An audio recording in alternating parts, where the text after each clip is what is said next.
what does he see slightly illuminated by the moonlight coming into You know he's fresh, but he's the best there is. You see a towering 6'7" Oh my frame God! in a big black overcoat, flat He's cap, so with cute! the collar Oh my popped up on God! the coat. Hey guys, just before the video starts, I recommend you go check out Roll from the Hip, link in description. You know, I wanted to record this when it was premiering, but I decided to be an idiot. So if you don't want to listen to this and actually get onto the reaction, I'm just being melodramatic right here. Or whatever the hell it's called. Skip to whatever timestamp I have on the screen when I come to edit it. I wanted to record this when it was premiering, but my dumbass decided to make a few mistakes before this. One of them happened a few days ago before recording this. I crashed my fucking computer. Don't know how. It's probably because I was downloading something and forgot it was downloading, and I switched my computer off, and then it just wouldn't let me log on. That was beautiful. So I had to restart everything. That means I had to re-download OBS and VTuber Studio, meaning that I lost all my scenes in OBS and my settings and shit, and I had to reconfig my model on VTuber Studio. And you're probably wondering, like, Luna, can you just send your model from your phone to your computer? Well, yeah, I should have actually thought about that before. But before I even thought about that, I had a firewall set up on the computer because my dad set up like a firewall. He was helping me actually fix my computer. But I didn't realize it set the thing, VTuber Studio, to public server instead of private, and so I couldn't actually get my phone to connect to my computer to actually track my model. So that was great. And so I ended up having to uninstall before I even found out why it went, like, what happened. I had uninstalled VTuber Studio from my phone, so that meant I didn't have my Luna model on there, and I'm such an idiot. And 4 minutes before the premiere was gonna start, I had to restart my computer because it needed an update, and I thought, oh, it won't take that long. No, it took like over 5 minutes. And by the time I logged on and actually got everything set up, it was already happening. So I was like, oh, don't worry, it's going to be a few minutes. Yeah, and then I got fed up with my model not tracking my mouth. And then, if you couldn't tell, my mouth is actually tracking, like the model's actually tracking my voice and stuff. So you can actually see me talk instead of a flat line, which is normally what happens. So I'm actually glad I figured that out while I was like, you know what, I'll just record this after I have dinner. Because my dad was also cooking dinner. We had it quite late today. But, you know, it's great. Anyways, so, as I promised... Okay, that's all in the past now. So today, as I promised, we are watching Lock, Stock and Two Smoking Fireballs from Roll from the Hip. So it's their new D&D campaign, and I cannot wait to watch it. I almost got spoiled out through YouTube Shorts because I was just doom scrolling while I was having dinner, and I was like, then I saw it, I was like, no, go away. But yeah, at least I was able to, at least I was able to avoid that. But anyways, I can't wait to watch this with you guys. I hope you enjoy the video, and let's get on to it. Oh, what? And how'd you do? You just stepped into a brand new adventure from Roll from the Hip, you cheeky rascal. We're the dice-tumbling, monster-fighting, scene-stealing boys here to get you hooked on the sweet taste of silliness and spontaneity. To help me spin a yarn that's worth your time, I would like to introduce our players. Alexander Jeremy. Tom Mayo. Hey, Sam Russell. Hi, everyone. And Luke Manning. Hey. everyone didn't cheer for someone. Oh my god, that's such a Lines have been joke. drawn. I am Tom Midgley, and for the sake of keeping the game, the story, and these terrible tykes at our table in line, I will be your gang master. Wait, what? It's not a. It's not sexual. I remember this from the trailer, and I was like, "That's a bit sus, dude. You can't say that." Sexual thing. Get him a dungeon with your gangbusters. Oh god. For this escapade we are embarking on, we're going to be taking a right old romp through a new setting, a new city, in fact, one not so unlike the one we are recording in today. So, I invite you to hold up the looking glass to old London town and step through that reflection, that refraction, turning it into another city entirely. Take my hands, and I'll lead you through the streets of Dunlan. Yes, Gangmaster. So Yes, sweaty, Gangmaster. so much Ew. sweat in his hands. We broke the logo immediately. Picture, if you will, a cityscape of stone and brick. Tall chimneys with thin, wispy trails of smoke that lead from warm hearths below. In the East End, a beating heart of industry. In the West, cobbled streets full of fine and fanciful ideas. The city is a spectrum of life, a mixed-up metropolis, a timeless tableau. You are as likely to see a knight in full plate armor walking across the Bridge of Towers as you are to see a dandy or an artful dodger. You'll find banking offices sitting aside the forges of the hammersmiths. Apothecaries ply their wares next to florists and barbers and pie shops and libraries and the hundred thousand bars, public houses and drinking holes that make up the social scene of Dunlan. And threaded through this melange of toils and triumphs is the river that brings life and so much more to the city. In Dunlan, we call it the Flow. And no muddy current of greyish brown is the Flow. This body of water is pure and pristine. Pure and imbued with an innate magic that grants the entire city an ambient arcana. Some cities have a smog or a haze or a stench. Dunlan has magic in its bones.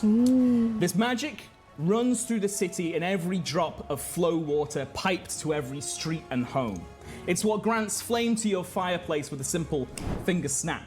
It's what draws your carriage galloping across the cobblestones with no colt or filly in the reins. It's what grants power to those that seize their fortunes by the collar and never let fucking go. Sorry, that was a bit. I was really in it, and then I was like, wow, he's swearing at me. Okay. This lovely, beautiful imagery we're getting together. So good. Hey, Sorry. That wasn't even written in the script. This is Dunlan. But what is a city without its people? Who are the Dunlaners? They are orcs and elves. They are giants and dwarves. They are all kinds and... Why did it zoom in on Luke?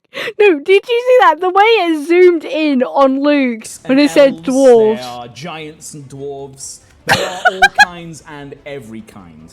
But whoever and whatever you are, chances are that you're in with one of the 5 gangs of Dunlan. 5 gangs. The Mudlarks, a zealous holy order that protects the purity of the flow from the murky Dunlan underground. Or the powerful bigwigs in their Whitehall, their ballooning caricature-like heads capped with long powdered wigs and stuffed with immense magical power. And in the West End, there's the queenly court of the Carnival, fey tricksters and schemers dancing between royal intrigue and the show-stopping flair of the circus. Not so frivolous are the folk from further north. The upstart street genies are rebels and firebrands I don't see my able brain to can flatten themselves into comprehend living remembering street all of art, this. only to emerge in a fiery explosion afterwards. And finally, there's the mob goblins. the most powerful gang in the East End, all filled with the most crooked-toothed, ham-fisted goblins, giants, Goliaths, and orcs you've ever met. Their foot soldiers are put through the brutal baptism of their fighting pits to make the mob one of the fiercest forces in Dunlan. Bigwigs, mob goblins, mudlarks, street genies, and the carnival, all vying for power, all fighting for a taste of whatever's gonna give them the edge. The city's on a slow simmer, but there's something brewing. Something that might bring Dunlan to the boiling point. Which seems like a good place to begin our campaign. Yeah. Are we ready for Lock, Stock, and Two Smoking Fireball? Yeah. Fuck yeah. It's a foggy night in Dunlan town. Mist hugs the surface of the flow winding its way through the city. Most of the city is asleep. Moonlight comes in, bounces off a few roof tiles, down into a shadowy alleyway just off of the Songbird docks. And hiding in this alleyway are a group of ne'er-do-wells. At the front of this group, waiting, antsy, and full of apprehension, is a muscular figure, sleeves rolled up to bulging biceps, long jowls on either side of their face, little canines poking up from an underbite. This is Rover. He's a thug, and he's here to do a job. He's staring out from this alleyway, and he's here waiting for a ship to come in to the Songbird docks. Someone on that ship has something of great value he's been sent to get. Something that's also highly illegal. A lot of things could go wrong. Could be a trap, could be a double cross. But thankfully, he's got some hired hands to help. With that, as he stares out into the sort of storage crates that make up the Songbird docks ahead of him, he turns to one of the more senior members of this gang. Illuminated by the soft shafts of moonlight that come into this alleyway, Tom Mayo, can you please describe the hobgoblin he turns to? Yeah, he's a hobgoblin. And Thanks, that's great. I'll continue from here. yes, the hobgoblin is Cheeky Dustbins. Cheeky Dustbins, ooh. He's a slightly hunched, around 6 I foot really tall. like the character designs for these ones. Red, as are all the hobgoblins. And he is a rogue, and specifically, he's an arcane trickster. Yes, Oh, that was smooth. Hold on. Seen with a cat. So he's got a cat. Known associate of Pete. Okay, I'm gonna be honest with you. I don't know that much about D&D. The only reason why I'm watching Roll from the Hip is because I like watching Shoot from the Hip. Yeah, same. But no, I mean, I don't know like the different like characters, like character types. I don't know. I don't know any of like kind of like that. I mean, I would like to get into D&D, but like my brain just can't handle it for the moment. So, Cheeky Husbands, Officer's Note. Oh, so they're wanted criminals. So That's great. He's been in the game for a long time.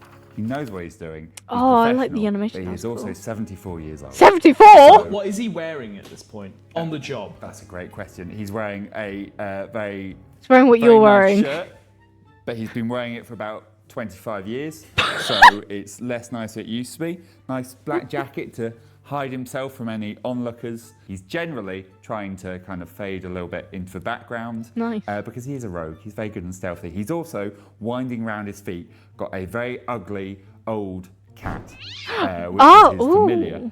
And I'll introduce the cat in a bit. But basically, the cat is very sick. You should worry about the cat. Oh, what? So we've got the main plot of the campaign there. What you need to know about Cheeky Dustbins is that back in the day, Cheeky was everyone in the East End's best friend. And people would stop Back on the in the street day. every 5 yards or meters or centimeters to say hello to him. All right, Cheeky, sorry, I'm only 2 inches away. I just wanted to say thank you so much for making sure that I could get the rent for my house this year. Oh, no problem, merciless Mike. We've got your back. Oi, the mob goblins know who family is, yeah? Hello, Mr. Dustbins. With us on Sunday. Oh, little Richard the Murderer. There you Richard are. the Murderer, what? Right, I'll be down there for a little kickabout, don't you what? Oi, and remember, your old family's safe with us. Not safe from me, though. No, you've got to stop killing him, all right? You've got to stop it. Cheeky Dustbin's best What friend the hell? was the gentleman gangster and leader of the mob goblins back in the day, Oh. Albert Cragg. Albert Cragg. Whenever I enter a room, I make sure that everybody knows that I am Albert Cragg. I am from the East End. I thought it was important that I adopted the accent of the bigwigs. Well, yes, because this era of peace and prosperity was short-lived for the East End, unfortunately, because eager for power and hungry for everything else was Albert's two twin sons, Phil and Grant Cragg. Phil Craig's my name. Grant Craig's my name. So hungry for power were they that they did in fact usurp Albert Cragg and devoured him wholesale. What? Lads, what are you doing? How does he taste? No! Oh, not this again. Not this again. Very chewy. Ew. I know this is traditional, but Tradition? it was only a tight ship. It wasn't time yet. There's a no boatswain on this ship.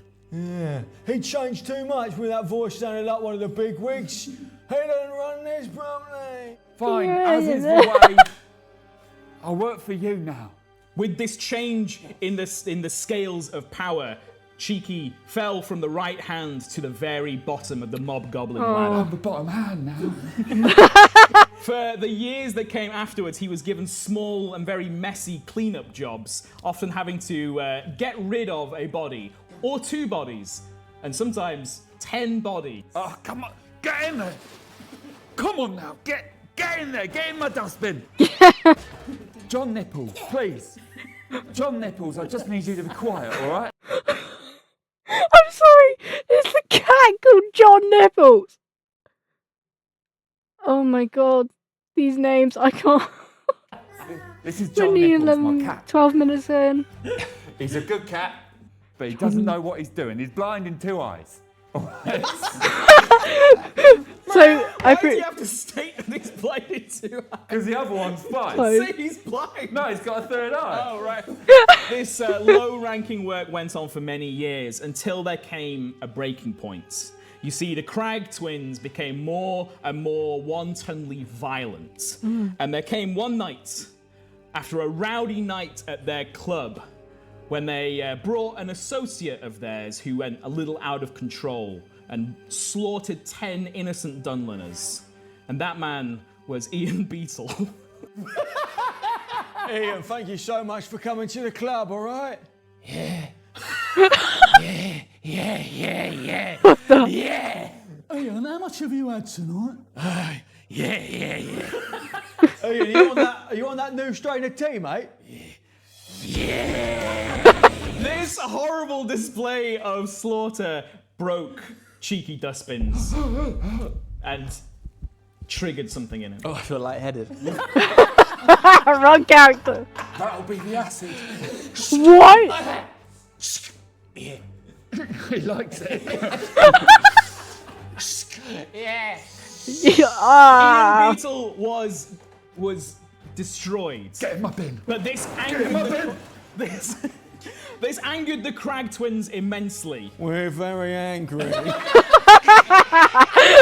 as a result, Cheeky was pushed from the mob goblins and only allowed to live in the East End out of a modicum of respect for his time with the gang. I'm a sub-bottom hand. John. It's just you and me. I wish I had Oh, he's doing the animal noises again. No one respects the old ways. Ways we used to do things. Hold your tongue out. Here's some food. Not that tongue, the other one. As we cut back to that misty night on the Songbird docks, Rover approaches you and goes, Cheeky, how you doing? Yeah, doing great, mate. Couldn't be better. You know, top of my game, top of the world. All right. I know you're a bit of a sneaky bastard, so... I wouldn't say that. All right, it was a compliment. No, yeah, you're right, yeah. I haven't worked with your pal there before, but is he ready to get in the mix? Yeah, he's a good cat. He can do anything. Oh, no. No, I was talking Light of my about... life. I was talking about him. Oh, Pete. He turns to your character, Sam. What does he see slightly illuminated by the moonlight coming into You know this? he's fresh, but he's the best there is. You see a towering 6'7" Oh my frame in a big black overcoat. Flat He's cap, so cute! the collar Oh my popped up on God. the coat. Leather gloves. You do not understand. I really love his character design. He looks so cute. I have a thing. Okay, not like that. Not like that. No. I just like robot designs that kind of like have like kind of like that face, but like just like the two eyes but like I also like his because I think he's made of porcelain. I might be wrong. I think he is though. Porcelain Pete. I think yeah. But like I just like his design. It's adorable. Oh my God. Leather boots, black trousers, and most of the Black face is trousers? obscured. You don't What have any do see trousers. Is bright china white with gold sort of cracks coming down the side of it. And this is Pete, Porcelain Pete. Indeed, for Oh, Pete Petey. is a former Oh, member that of makes the sense. Enforcement of Law. Oh, he used to be part of. Indeed, Okay, for officers note, Go Cop gone bad. So he was a known associates of. Okay, so that's just short for their names. Okay, that makes more sense now. Fighter, monk, and barbarian. That's a lot. Oh, Pete I can imagine is him being a former police officer. member of the Enforcement Aw, of Law that's in this city, adorable. the Porcelain Police. Ooh. They are clockwork automatons made out of fine china that's incredibly durable. And there once was a time in Pete's life where everything was squeaky clean. We cut to the parade ground in front of the Whitehall as you march across the ground. Rank after rank after rank of porcelain police ready to enforce law in this city. I think at this point, Pete is in his classic policeman armor, which basically makes him look like a huge knight. Big broadsword over his back, little plume of blue and white on the top of his head, a beautiful sort of blue china pattern as well over the white exterior, just a gleaming white symbol of justice. An exemplary officer. Sorry. Wait, hold on. What is the other thing? And everything was looking great for this exemplary officer until there was a fateful accident. As Pete was giving chase to a robber across the Bridge of Towers, and a carriage slammed into Pete. Ow! Sending him careening over the side of the bridge and into the mercurial forces of the flow. In the waters of the flow, something strange occurred, rewiring his awareness and his understanding he got of water his role damage. within this world, this city. Wait. Who am? What? Why? Justice! It's just. Pete It's was just- from the flow post haste, but something had occurred already, something permanent. It didn't take long for these abnormalities to rear their heads when there was a raid on a mob goblin warehouse, Pete on the front line. The raid, unfortunately, went south for the Porcelain Police, and Porcelain Pete got left behind. Captured and stripped of his armor by the mob goblins and thrown into their vicious fighting pits. Get in there, you little twat! There's no need for language. Aww. Oh, he's such a really cute. Wow. Days, then weeks, then months went by as Oh, so Porcelain that is Pete how became a Dustbin fixture in knows the him. fighting pits. Oh, okay. Where am I? Stop that. Oh no! Wait, hold on. Where am I? Oh my God. Days, then weeks, then months went by as Porcelain Pete became a fixture in the fighting pits. Where am I? I thought so. Oh my god! If you didn't watch my latest shoot from the hip, not roll from the hip, shoot from the hip video, we were watching the silly elephant long form. But we also watched the first half of the show as well. So we watched the long form and the mini games, and I think it was this one. Yeah, I think one of the mini games. Luke, I think this was just quick, like just titles and stuff. But Luke was a chicken fighting, and so this is just giving me a flashback. Stop that.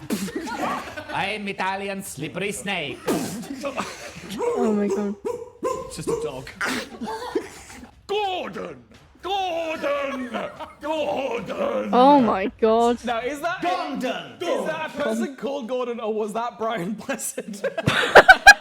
Gordon! As Oh you my god, see they're really these fights happening, chaotic. you see why in the present he has these golden lines over his face. Basically, during all these fights, even though his porcelain is incredibly tough, it has come cracked in places. Oh, and that any makes gold coins that he sense. manages to pick up, he basically melts them down to fix the cracks in his face in sort of a kintsugi sort of way. So it's white face, blue pattern, and then these cracks of gold. And he's gives it a slowly nice touch, in getting my opinion. more and more tired and beaten down. And the porcelain police run on tea, usually quite high quality tea that gives them some magic. Okay. But he is only given red whoosh, which basically just keeps him fighting, but he has no more access to any of his former magical self. Indeed. As the years go by, Porcelain Pete takes one too many knocks, throws a few screws loose in the old porcelain dome, and eventually the mob goblins see fit to grant him a little bit of freedom, helping out one thank of God. their lowly members, Cheeky Dustbins. I said I needed some muscle, and he's the best muscle there is. Oh, Pete! Pete! Cheeky Dustbins! How you doing, mate? He's my best friend. Yeah, Aww. we're best mates. You know, sometimes you meet someone and you're like, this guy. We get on like a house. On fire, mate. A house on fire. On fire. We cut back What? to Sunburn Docks. Yeah, is he ready to get in the mix? Well, Pete. Where's the mix? See? All right. Possibly. I want you up front with me. The more knocks you take, the fewer we do. All right? Very well. It's nice to be outside. Yeah, but, you know, take care with him, all right? He's been through a lot already. We're not here for a picnic, all right? We're here to do a job. Anyway, where's that other one? Rover looks around the dark alleyway and almost doesn't spot one of the more diminutive members of the crew. Luke, can you tell me what he's I really like missing Luke's from this hairstyle in alleyway? this campaign. Mi nombre es Carlos Oh, Spanish? y soy rata gente. He's a rat folk, so he stands less than 5 feet tall, and he kind of looks like a rat, but in a more humanoid form. He wears a waistcoat, a white shirt. He sometimes has a hat when he wants to sneak through things because he is an informant. Yes. Okay, officer notes. Good at blending in. Country of origin unknown. Carlos is one of the rat folk, the vermin peoples of Dunlan. And that's not a knock, that's what they're called. Carlos grew up in the East End, that is Mob Goblin Central, but poor Carlos is no Mob Goblin. He is one of the smaller races. But he found solace with a dear friend, Alejandra. Carlos, how was your day? I thought it was going to be Every day AJ. without you is pointless. It's a good thing we're here together now. See, Do you think that maybe one day we'll be able to get a place of our own? I dream of it, Alejandra. I'm working on it. And that dream, unfortunately, did not come true. For the years the two grew up together led them in separate directions. Ale leaving to pursue a career on the stage, Carlos entering the Mudlark Church, fighting for the rights of the verminous peoples. The two tails have just like curved round to make a heart, and then the heart slowly breaks apart. Carlos begins a career as a spy for the church. His connections in the East End are invaluable to them, but his influence spreads further than the East End, and soon Carlos is snooping and sneaking all over Dunlan. When he's sticking around, he sticks to the shadows. He has the ability to channel certain spells that allow him to sneak through places that others cannot. As a member of the Mudlark Church, the flow flows within you. But despite all of Carlos's hard work, he never rises above the rank of Tide Priest, with his church overseers keeping him at a certain level. But a big break came his way. A big raid on a mob goblin warehouse was due to happen, but all of his planning, all of his arduous work went to waste when his handy ledger full of the details went missing, and still is in the wind. And for this, Carlos was punished and demoted, almost thrown out of the church entirely. It's left Carlos to take odd jobs where he can. Some, for instance, on the Songbird docks where we return. Yeah. Oh, bloody hell. I almost missed you there, Carlos. Perdóname. It won't happen again. You're Will right. it? No, we can use that stealthiness. Again, like Cheeky, I want you to hang back, keep an eye out for anything in these warehouses. We don't know what's around us, all right? It's what I do best. Excellent. Pleased to meet you. I'm Pete. My God, you're so tall. You're so short. And I'm cheeky and I'm in between. This is my best friend, Cheeky Dustbins. Have you met before? All right, mate, good to meet you. Wonderful to meet you. You are friends. A member of the Popo. No. He was, but then I found him, I fixed him up, and he's a mate of the goblins now. I'm a slave. No, we talked about this. I'm not allowed to leave the fighting pit unless I go to work with Cheeky. Fellas!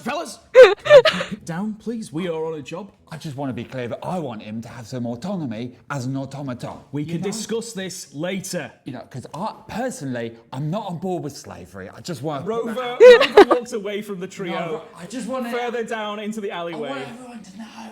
I'm a slave. And he stands before the final member of this crew.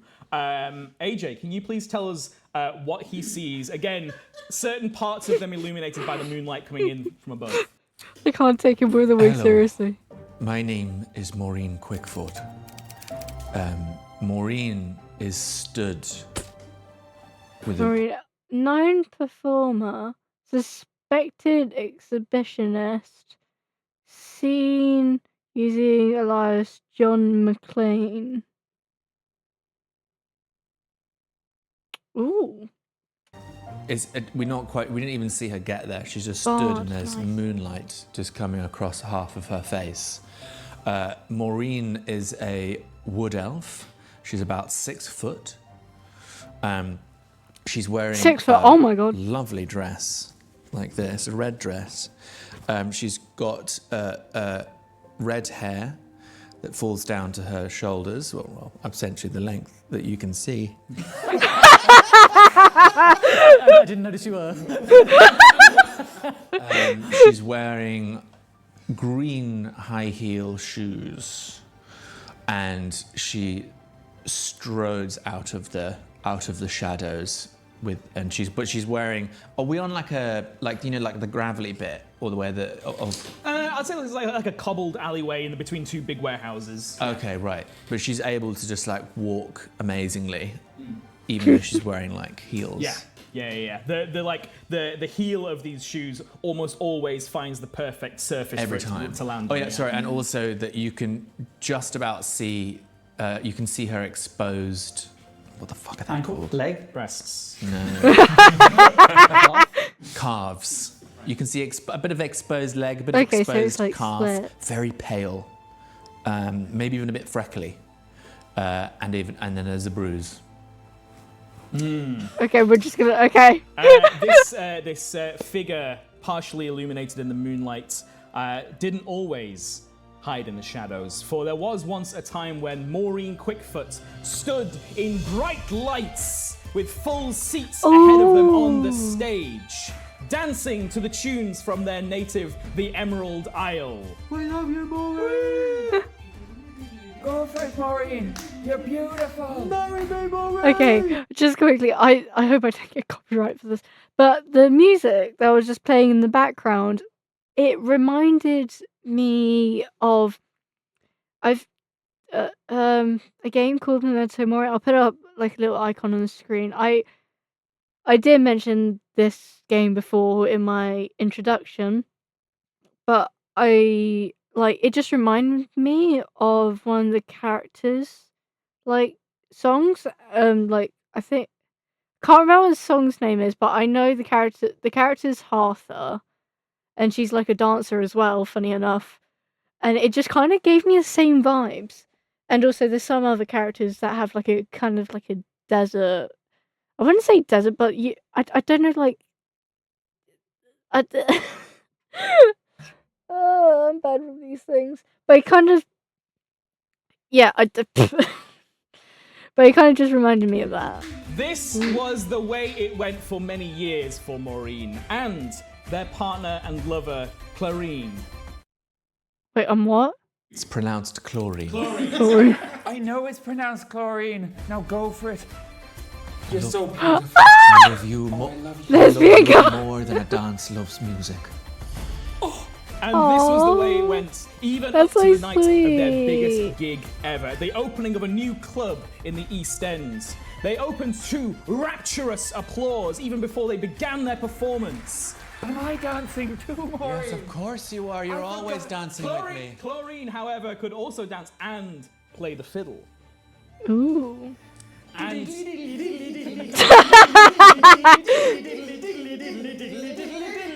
as the tempo of this song crept into the crowd, it started to pull at their heartstrings as any great song does. But in that crowd, there were a great number of mob goblins. And they were hungry for more than just a performance. They were ready for a fight. And so, as the tempo built and built, so did their blood. And they became a raucous bunch. A fight broke out.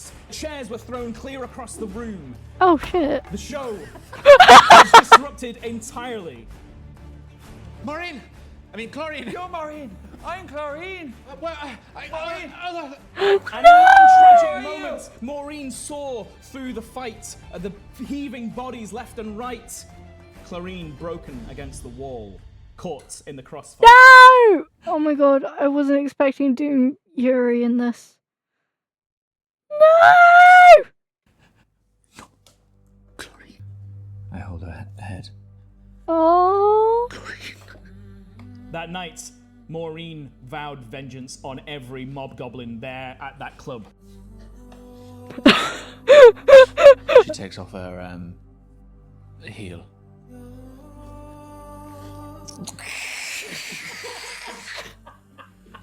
I vow that all the mob goblins of that night, I will find all of them. What the hell did he do? Ow! They will have my... And indeed, that is what Maureen sought out. I feel lightheaded again. Is that the catchphrase of this? In the years that followed, the rumour of a killer in the East End spread, but no one would ever trace it back to the dancing entertainer Maureen Quickfoot. And one by one, mob goblins would disappear from the streets. Hey, where'd everyone go? Oh, is that Maureen Quick? Gordon. There are perhaps many more names still on that list, but we find Maureen Quickfoot in this alleyway, hoping for a little bit of a quick and easy job this time. Listen, fellas, I like to get an early night tonight if possible, so let's make this a quick one. Well, Ooh. everything goes smoothly. That's what we're hoping for. Good, good. Right, Maureen, Pete, I want you up front with me. These two, hang in the shadows, keep an eye out, yeah? Of course. Hey, take care of yourself, yeah? Always do, Cheeky. Thank you so much for bringing me out. That's a good You're lad. my best friend. You're my best friend too. All right, up front. Porcelain Pete. Could I just call you Pete? Please do. Porcelain Pete is my fighting name. I don't call you Flesh Maureen. That's Wait, true. what? You wouldn't call me Flesh Maureen. I've seen some of your fights. You're very impressive. I have to fight in order to get my tea. I can't leave the pits. Just for now, mate. Like, a couple more fights, and then he'll be out with me, and you'll be fine. I promise, mate. I promise. Just one more job? Maybe a couple of jobs, but then after that, honest, you'll be fine, mate. You're doing so well. The broken bits on your face. It's beautiful. Thank you. I do it myself. I melt down the gold in my steam, and then I pour it into the cracks so I don't fall apart. Oh, he's trembling. Far off in the east, not the East End, in the east of this world, they say that those broken parts of you make you more beautiful. Thank you, Maureen. Maybe when we complete these jobs, I'll come to see you.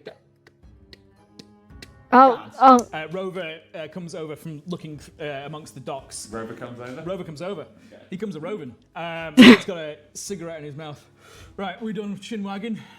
My name is Carlos. A pleasure. Lovely to meet you, Carlos. Oh, those two are gonna fuck. Excuse me? What? I'm a rogue, you do know that. We're here to pick up a package. There's a smuggler coming in on the ship. Now, if he tries to haggle for any extra price, that comes out of our cut, okay? So it's in our best interests to get it off him lickety-split. Ding, ding, ding, ding. Well, bloody hell. He turns round and you see the prow of a ship coming through the mist. The Cutting Lark. You watch as the ship comes in, the crew on deck spring into life. Most of them disembark without too much faff. You can hear their voices trailing off into the night, but a single figure remains on the deck of the ship. Presumably your contact, this smuggler. Rover flicks his cigarette.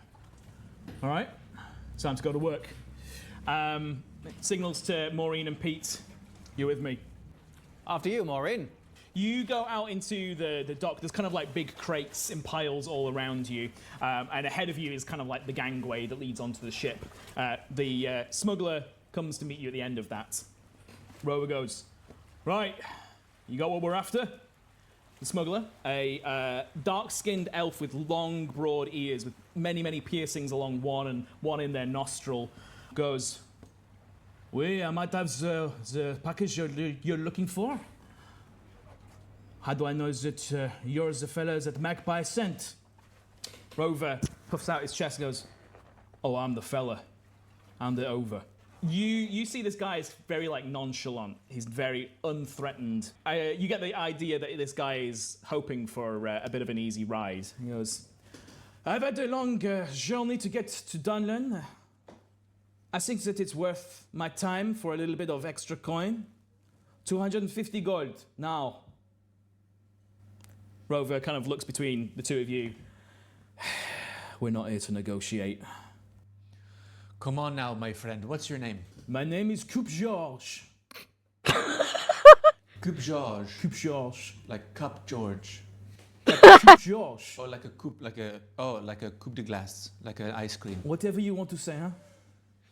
Let's not make this any more difficult than this needs to be. We all want to get home. We all want to have a nice evening. So, is there anything else that we can give you apart from money? Maybe a good time. Roll me Not like that. I'm not a prostitute. Roll me a persuasion check. 1. That one. That one. Yeah.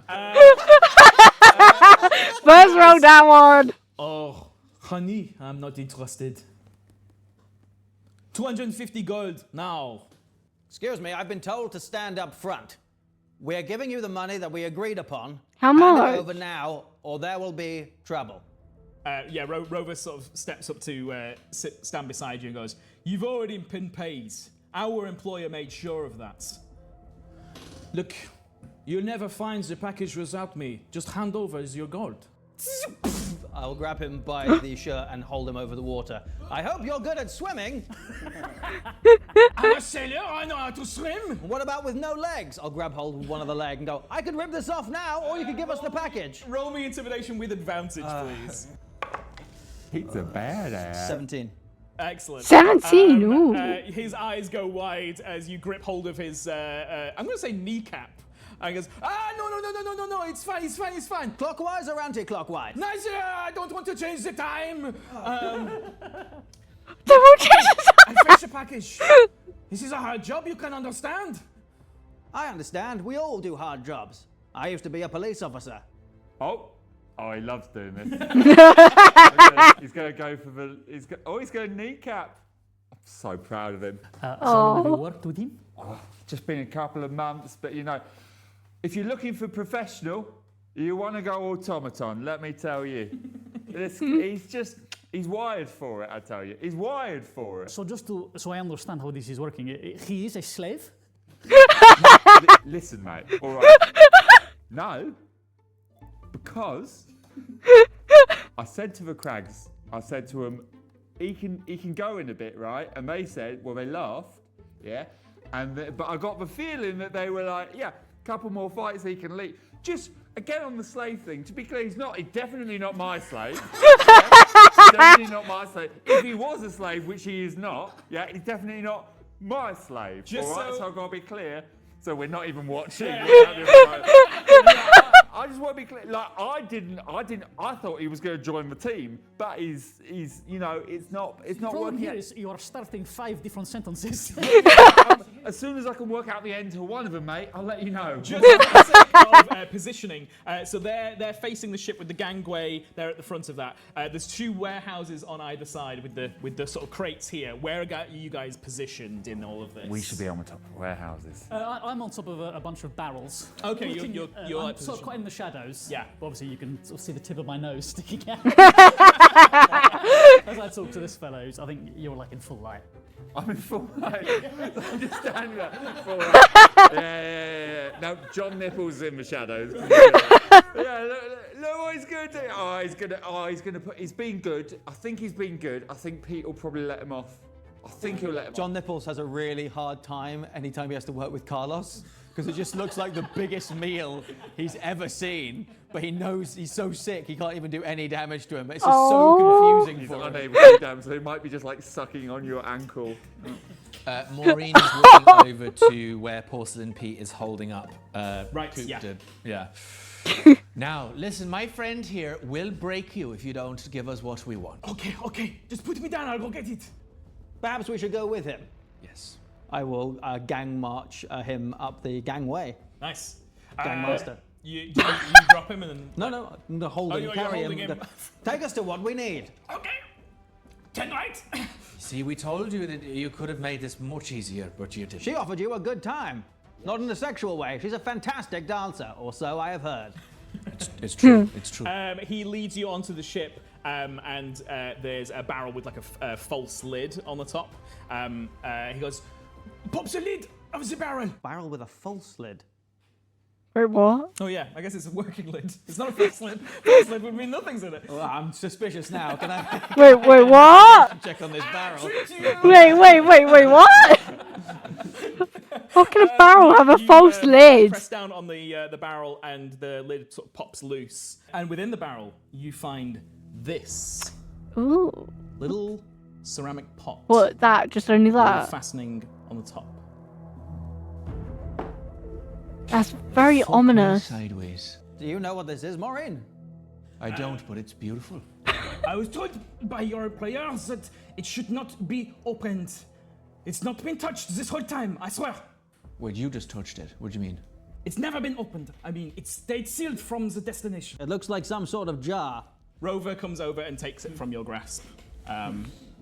I'll take that. Better for me to look after that for safekeeping.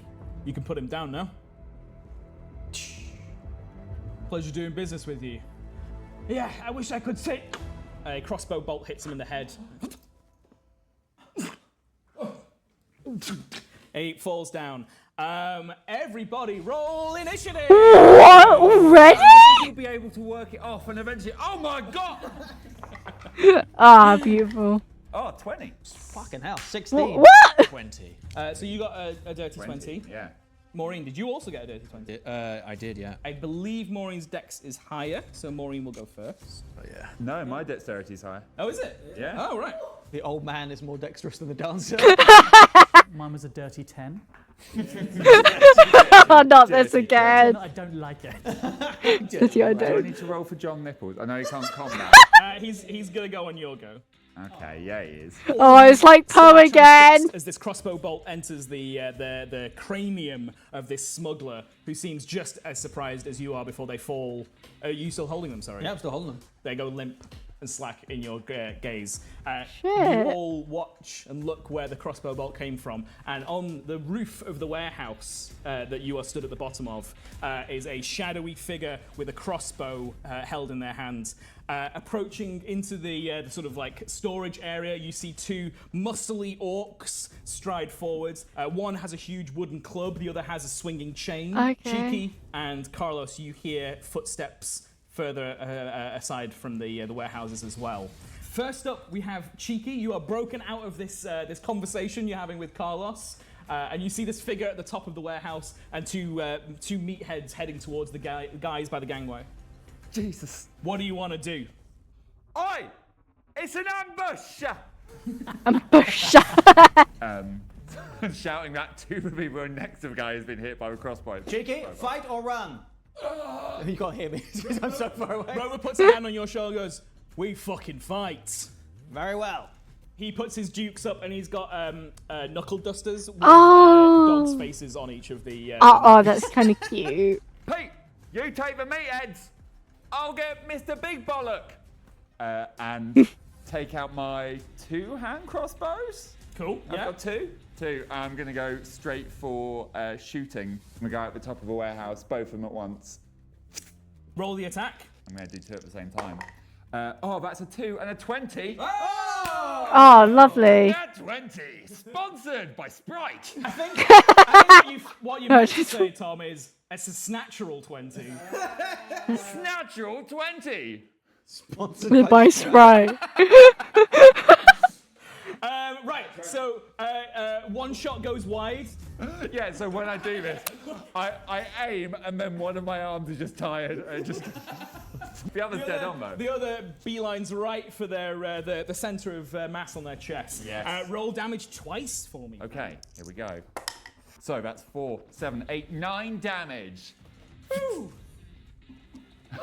The other arrow hits the French guy on the other side. Oh my god. You fire and the crossbow bolt thuds into their chest, and you hear, "Ow! What the fuck?" Do you want to move at all? Do you want to go anywhere else? Yes. So how many floors is this building? I will say that he is 30 feet above you. I'm gonna get behind cover of the barrels from the shooter. Cool. So with cover, you'll get a +2 to your AC. Nice. Great. That brings us to Maureen. You're out by the ship. You've seen this smuggler hit the deck with a crossbow bolt in the head. See a shadowy figure on the top of the warehouse take a shot themselves, but you see two tough guys coming towards you. Okay, I turn around and go, "It looks like I'm not getting an early night tonight." And then I get out my dagger and then I'm going to throw my first dart at one of the henchman-y people. Yeah. 20. I got a 15. Nice. Yeah, that hits. And then my damage. 3 damage, not Cool. huge. You sling this dart. We'll say it's in like a holster on your thigh. You like pull it out, throw it straight away, and it thuds into the sort of upper arm of one of these toughs. And they just look and go. Throw it away. Anything else you want to do with your turn? I'm just gonna do like a cool like a 1-2 dance step off the side of like a container, nice. like, you know, like in Troy. Have you seen Troy? Oh yeah, Achilles. Where Achilles got. I'm going in for the big Troy neck stab. You like spring off the side of this crate and you land in front of them with like cat-like grace. The one that's not been hit yet cracks their knuckles and goes, "All right, let's dance." Big boy, yeah. Bigger they are, harder they fall. And then it's not really a good one. He starts swinging this heavy chain. That brings us to Pete. Lovely. So I'm going to drop this body, and I'm going to see the guy getting the chain. What I'd like to do is... So he's down the gangway, so you'll have to move run. to get to them, yeah?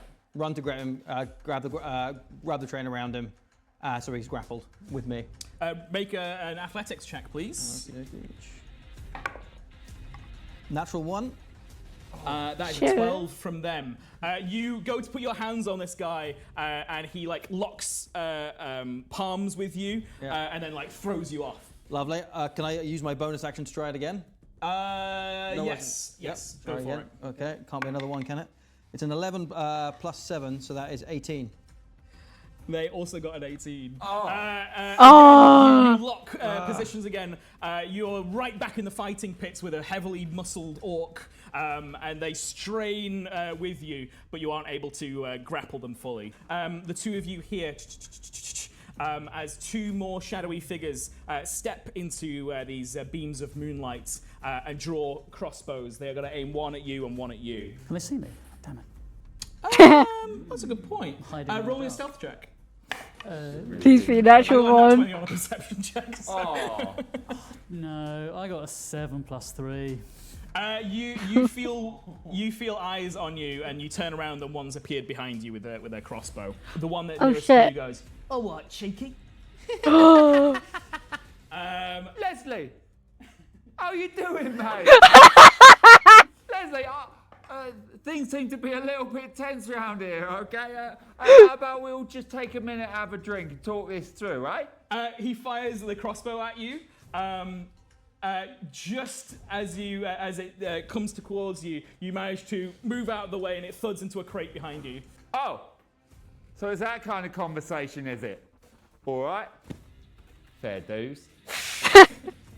The one behind you goes, "Time for a bit of pest control." Fires and hits you with a crossbow bolt, and does damage. I thought we were doing really cool Does dodges. damage. Yeah. Oh fuck. He hits you square in the guts. Oh You take 8 shit! points of piercing damage. Whoa. Ooh. What is that? But it is now your go, Carlos. What would you like to do? Die slowly. Okay, so these two are on us. How far away is the guy? He's 30 feet above you. Nice, excellent. Okay. Not worrying about myself. I'm going to cast Bless. These guys are all within 30 feet of me. Cool. Yeah. We'll say they're in 30 feet. Yeah. I'm going to cast Bless. I can bless up to 3 creatures within range. That's you 3. Hey. Aww. And I give you each a D4 to add to your. So this Oh, that's adds to your sweet. attacks and your saves. Wonderful. Tell me what the magic of the flow looks like when you summon it into your control. I see it as like the world kind of filling up with water and torrents and like a typhoon. Yeah. Like the water thing that goes round and round and round, goes round me and then blasts out towards these 3. Oh, like a whirlpool. Yes. So, like, A whirlpool. centered on you. A whirlpool. Centered on me and then it blasts out. Looks like a little version of me. Aww. Swimming rat that comes through the air.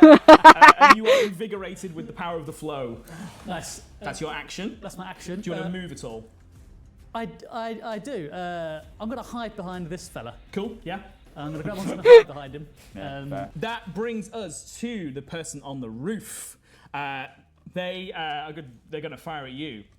Oh, for, great. Striking out at them. 1 is a nat 1 and 1 is a 3. They are bleeding heavily from the wound that you've inflicted on them, and they're struggling to kind of like load this heavy crossbow that they've got. They level it at you and fire off 2 bolts, either side of your head. Jesus Christo! Cheeky Dustbins does not react at all. Now, it's very unclear whether that's because he's really cool or he genuinely has They're right in the cataract blind spots. yeah. It looks to other people like he's a badass, but he's got no idea. And then finally, that brings us to the muscly brutes by the gangway. 1 is going to attack Porcelain Pete. 1 is going to attack Maureen. This one for Maureen. That is a 13 to hit. What is Maureen's AC? 16. 16. That is a fail. Tell me how you dodge out the way of this club coming down on you. I go, oh, real big but real slow. It's everything she does is going to be, you're big, but I'm bigger. They're big. You're both big. Stay still, will ya? And he tries and swings his club at you a few times. The one that swings the chain aims for the Porcelain Pete's head. It wraps around and then slides off the smooth thing, but it does pull your hat free as it does, and we see moonlight glinting off the porcelain there, but it does no damage. It looks a lot like, do you remember iRobot, the robots in that? It's like that kind of face. It's no eyebrows, very emotionless. That was my favorite hat. Cheeky gave me that hat. Fuck Aww. I did not murder him. you. I did not murder him, but I will murder But you! Rover steps in between the brute and you, Maureen, and goes, hands off the lady, and goes to swing a fist at this brute, and connects, and does 6 damage to him. There's a good boy, Rover. Tooth goes spiraling as the knuckle duster tears through his jaw.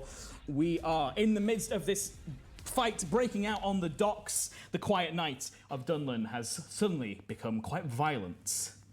We're going to take a break there. Nice. Nice. Hello, Flesh Person. We hope you're enjoying our tale. Oh, but this story is just a he's small so chapter. cute! Why don't you forge your own by visiting Hero Forge today? Ooh. Hero Forge is the easiest and fastest way to bring your TTRPG character to life, straight from your Oh, that's imagination actually really cool. to a neat little How? being you can hold in your hand. Their intuitive character creation system allows you to design your adventurer right down to their pants. It's so easy to use. Even I've done it, and I technically don't have a brain. Oh, or a that's soul. Don't adorable! believe us? Check out the roll from the hip. Wait, Hero hold on, Forge hold on, store. hold on. Here you can Oh, get tiny no. versions of us Oh, to use shit, at hold home. on. Launch us into battle, display us with pride, or take us on vacation. Oh, that's Use so this cute. They intuitive got character actual creation system figures. allows you to design your adventurer right down to their pants. It's so easy to use. Look at him! He's adorable! Even I've done it, and I technically don't have a brain or a soul. Don't Oh, believe us? he's so Check out the roll from the hip Hero cute. Forge store. I Here you can can't. get tiny versions of us Oh, to use they're at also home. adorable. Launch us into battle. Even display the us with pride, cat. Oh, wait, or no. take us on vacation with you. The possibilities are endless. You can even get your hands on other Roll from the Hip heroes, like these 4 lovable lads Oh, who are that's all so extremely cool. cursed. And it's not just Extremely minis. cursed. You can also get dice with our heads in them, and keychains. I'm sorry, what? And it's not just minis. You can also get dice with our heads in them. Okay, I really want that. That's actually really cute. I couldn't really tell because it wasn't focusing enough, but oh my god, it's And cute. keychains for your keys. That's actually really Hero cool. Forge, proud sponsors of Lock, Stock, and 2 Smoking Fireballs, and Roll from the Hip. That's so cool. After 5 decades with the Mob Goblins, I've learned that getting the right gear for the job and branding said gear is everything. The gear will get the job done, and the branding will let them know it was you what done it. That's why we work with Silverwood Gaming, who Oh, make some I of the love most Silverwood beautiful Gaming. bits of kit I've ever seen. Dice boxes, towers, organizer. If it's made of wood and it's to do with dice, they probably have it. Or they'll make it for you.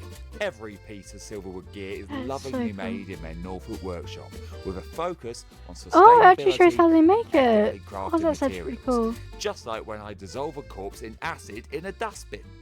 And I know what you're thinking. Cheeky, that covers the gear, but what about the ruddy branding? How can I let people know I'm part of the Roll from the Hip crew? Well, don't you worry about that, sunshine, because you can get yourself a Roll from the Oh, Hip that's branded items cool. just like these from the good fellas at Silverwood. Look at them. Beautiful. That So is get yourself beautiful. over to Silverwood Gaming and tell them Cheeky sent you. Silverwood Gaming, proud partners of Lock, Stock, and 2 Smoking Fireballs, and Roll from the Hip. Nice. More? As a performer, let me tell you, the venue is one of the most important parts. Oh, of I the see a show. scar on her That's chest. why we tell our tales at the Only just RFTH noticed it. Taverns, located in Elephant and Castle, London. And you can start your story here too. If you ever wanted to have a drop-in adventure where you throw some dice, slay some monsters, or just make some new pals, I remember RP Sam saying this exactly the same, but in oh my Roland. Roland. Yes. His name in his voice, and it was really funny. Taverns is the Too bad hottest I spot in don't live town. in London, so Whether I you're a seasoned player like it's a or bit new far to the away from tabletop me. scene, a solo customer or So, part of a party, you'll uh, always find a place would at love one of their to, many tables. but Why, don't it's live the in kind London. Of place I would have come with my love, Chlorine, if she hadn't been brutally murdered, Oh, instigating not my again. quest for merciless vengeance. So book your first session today at rpgtaverns.com. RPG Taverns, proud sponsors of Lock, Stock, and Two Smoking Fireballs, and Roll from the Hip. Hey, you! Come here. What you the- like Roll from the Hip? You like Who's this? Yes, I thought you did. Who's I've got this? something you might be interested in.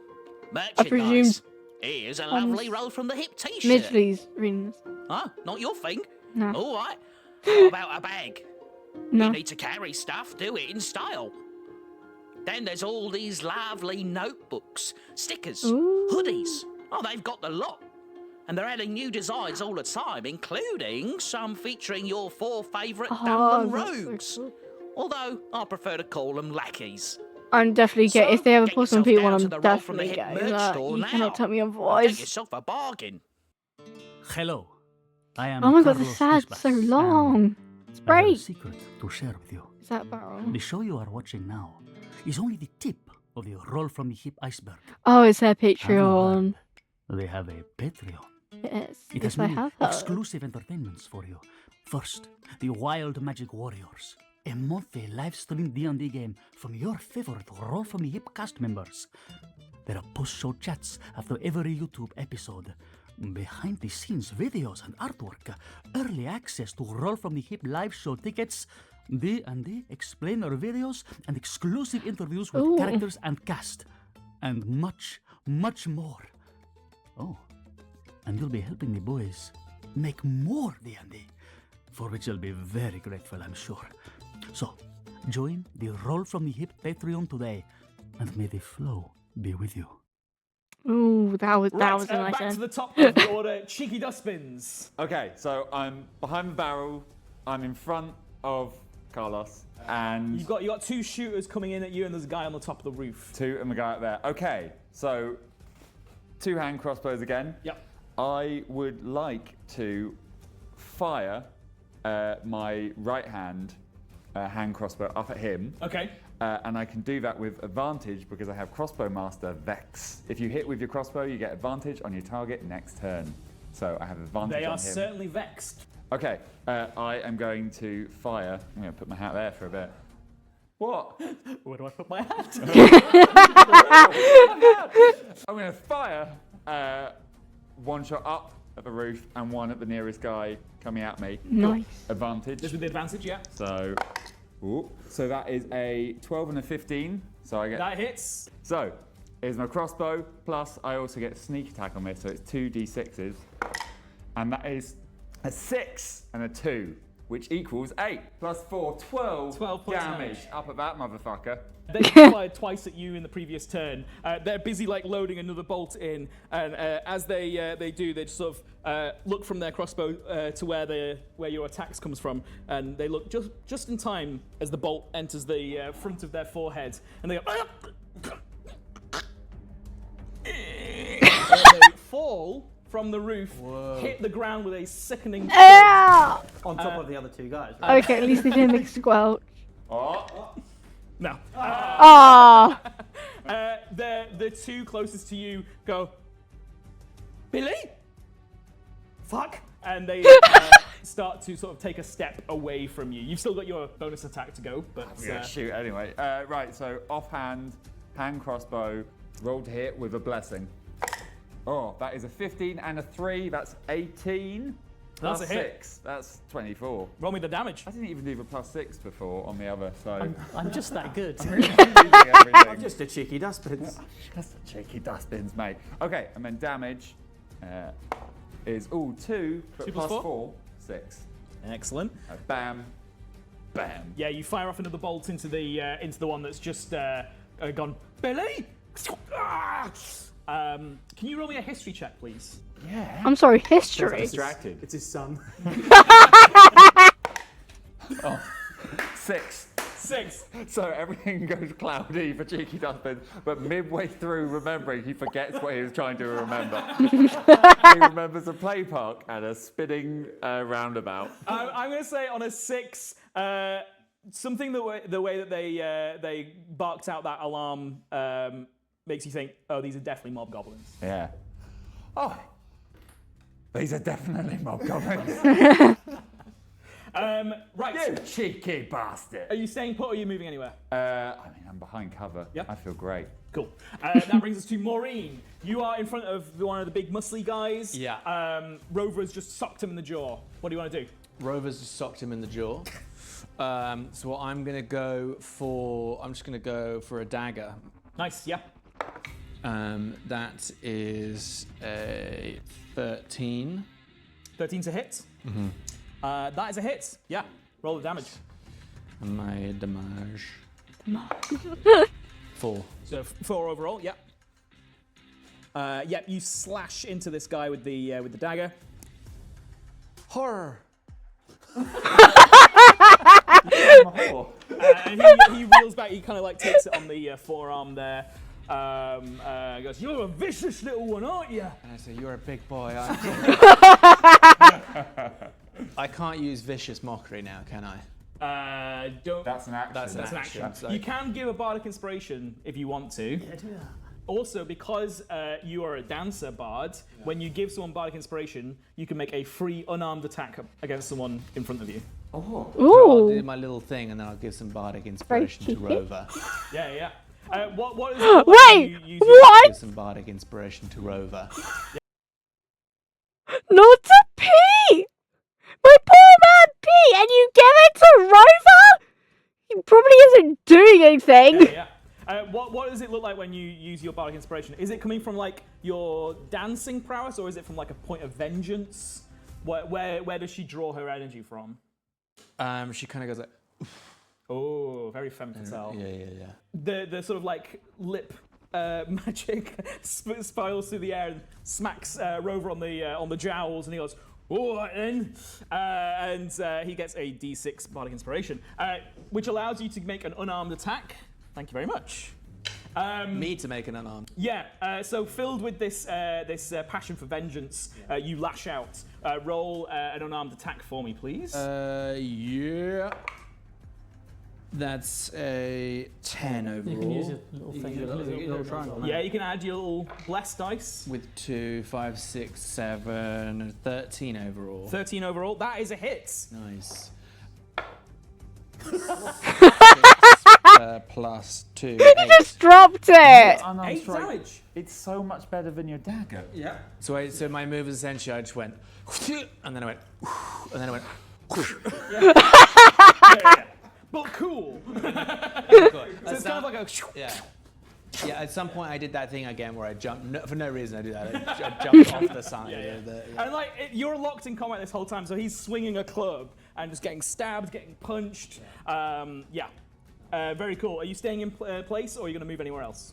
I am going to, well, I mean, is this guy dead yet? No. No. He's still got a little bit of health. He's looking bloodied, though. He's got injuries all over him. Oh, I see. I'm going to go all the way with you. What? Oh, what? I want to go all the way with you. Look, Mom, I'm married. I've got 3 kids now. This is We're ridiculous. out here killing families. Great, that's the end of Maureen's go. We are to Porcelain Pete with the other muscle brute in front of you. Porcelain Pete is very upset that the other muscle brute has knocked his hat off. You sort of see him start slightly shaking because Cheeky gave him that hat, and it was like Dobby's sock. It was his first piece of clothing that he got after his arm was stripped. So he gets very angry and he starts steaming from around his head and. I would like to rage. You reach boiling point as the tea and vapor starts to fizz out of your clockwork mechanisms. And I'm going to try and grapple this guy again. Yeah. So you have advantage on this. That is 24. They got a 15. You have grappled them. I would like to, whilst grappling them, jump into the water, holding him. Both of you want to jump into the water. Yep. Give me What? an athletics check to see how well that goes. That is a 22. Excellent. Your legs kind of like lock and go, and then you just rocket off. And ideally, what I want to be doing is wrapping him in his own chain as we go in. You spiral through the air, chain coiling around this guy. And he goes, "What the? Oh, God, no!" Hope you can swim. And the steam sort of hits the water and starts bubbling up around me as well. You hit the surface of the flow. Now, the flow is not just water, it is magic. It is the raw power of magic. Roll a new character. So I'm going to roll some damage. I think I'll look directly into his eyes, just being like, I don't breathe. Yeah. Yeah, you hit the water and you immediately feel, again, your circuits start to spark a little bit. You take 7 points of psychic damage. He takes 18. You see the water start to cause their skin not to boil, but to almost liquidy and start to change. You see an ear come out of the front of their face, a trunk hangs out of one part of their cheek, and it's just sort of sprouting out of them in different places. It was an amalgamation. Incredible amounts of pain to them. Well, ideally, then, what I'd like to do is let go, which I think I could do as a free action, and just try and walk towards the edge of the surface and pull myself back up. Okay. Yeah, we'll say that you hit the riverbed because you are very heavy, and you just start to stride like the skeleton from Pirates of the Caribbean. Yeah. And just no one else can hear it, but he's just going dum da dum dum dum. This guy's screaming behind me. Make a wisdom saving throw for me, please. Okay. That is a 7. You start to lose touch with the current consciousness you have, as you're sounds so calm. Okay. You are kind of replicating the accident, which kind of blew your fuse the first time. Did not learn my lesson. It'd be really funny if Sam dies. Okay. Or if he just turned right back into a porcelain cop. Uh-oh. No character. Right, that's the end of Porcelain Pete's go. It is the shooters. They look nervously between them and go, "Fuck, Billy's dead!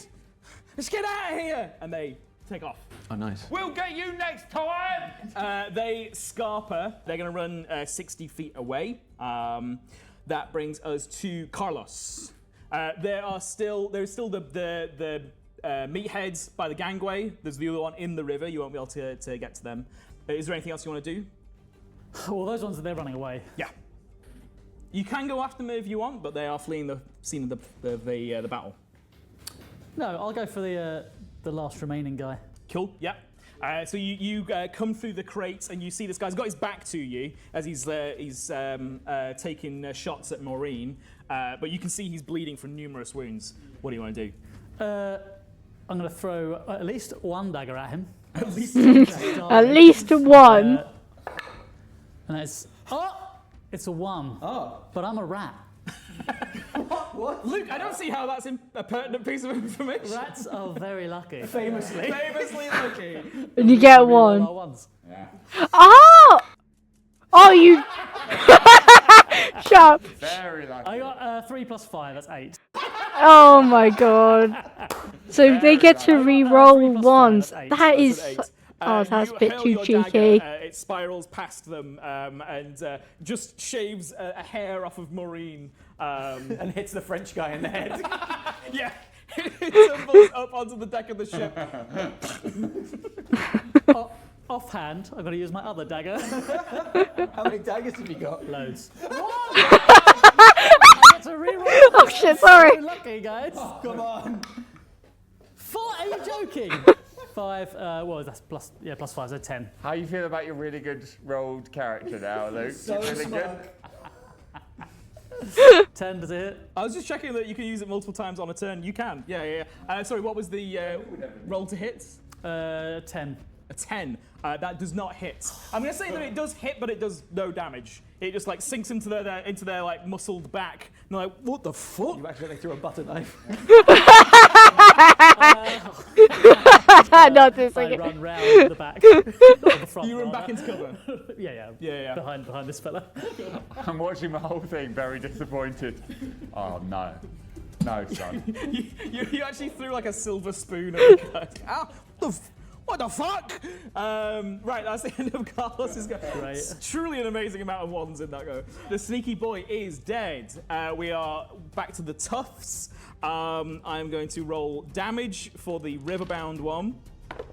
He takes That's a lot of dice. 16 points of damage.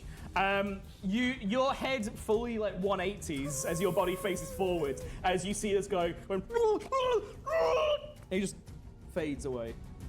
Absolutely terrifying. That is terrifying. Three children are without a parent.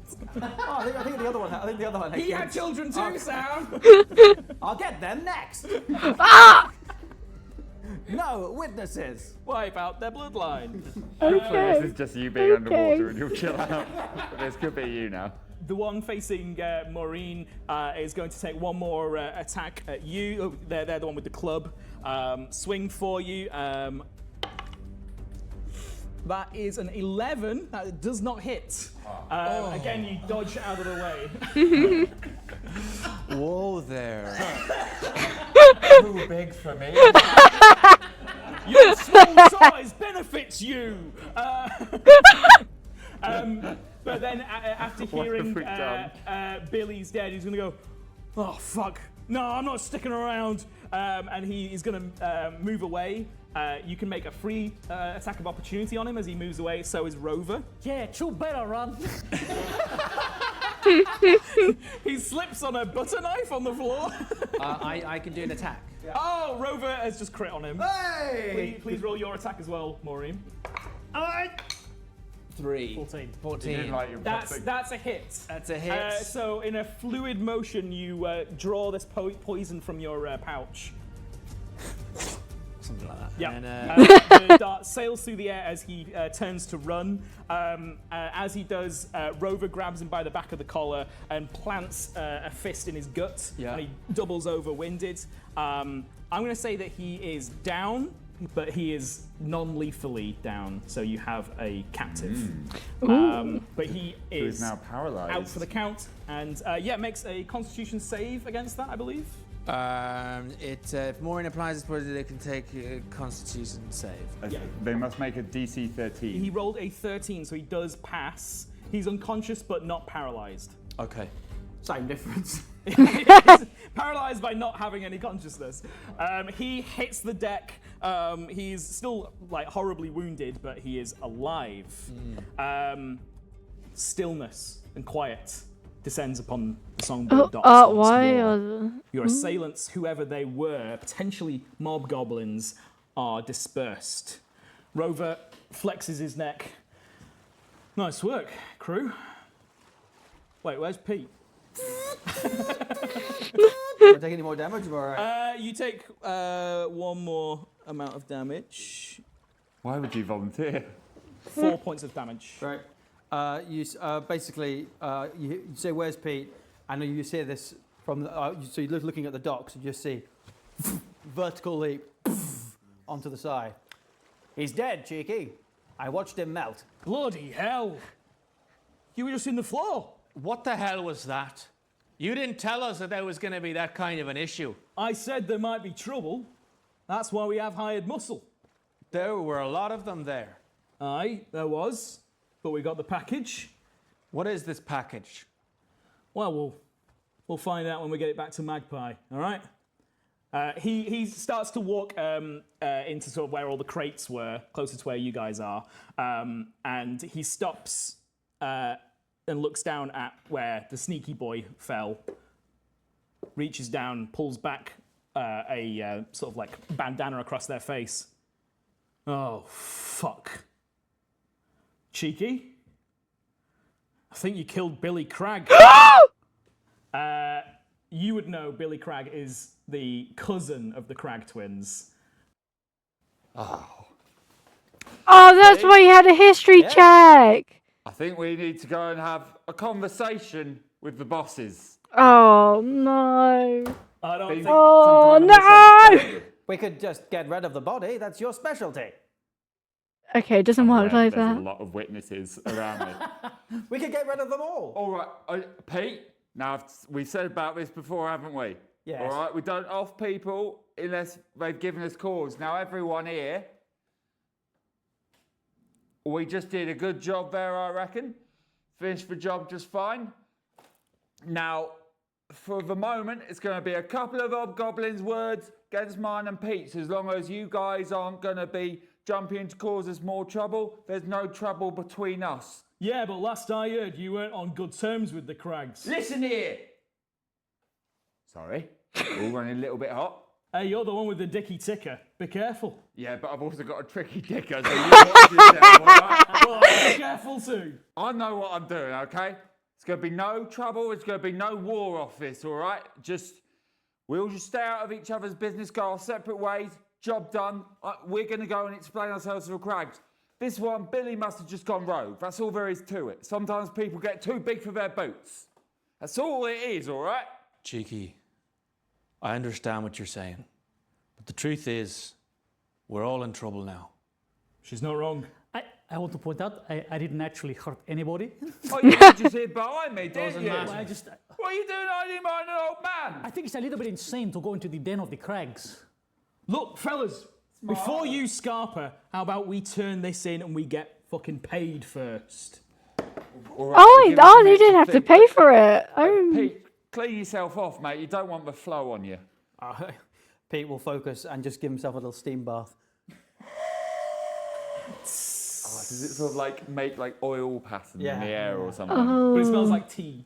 And picks his hat off the floor so he can look more like his hero, Cheeky. Aww. Did I do good, Cheeky? Yeah, you did great, mate. Just keep your head on a swivel, yeah? Oh, I can swivel it all the way around. Yeah, you try it a few times and it doesn't quite work perfectly. Okay, let me just call my cat. John Nipples! He can't whistle. John Nipples the cat, come here! Right, let's get paid. Wait, we got one last thing to do. Oh, you're right. What do we do with this fella?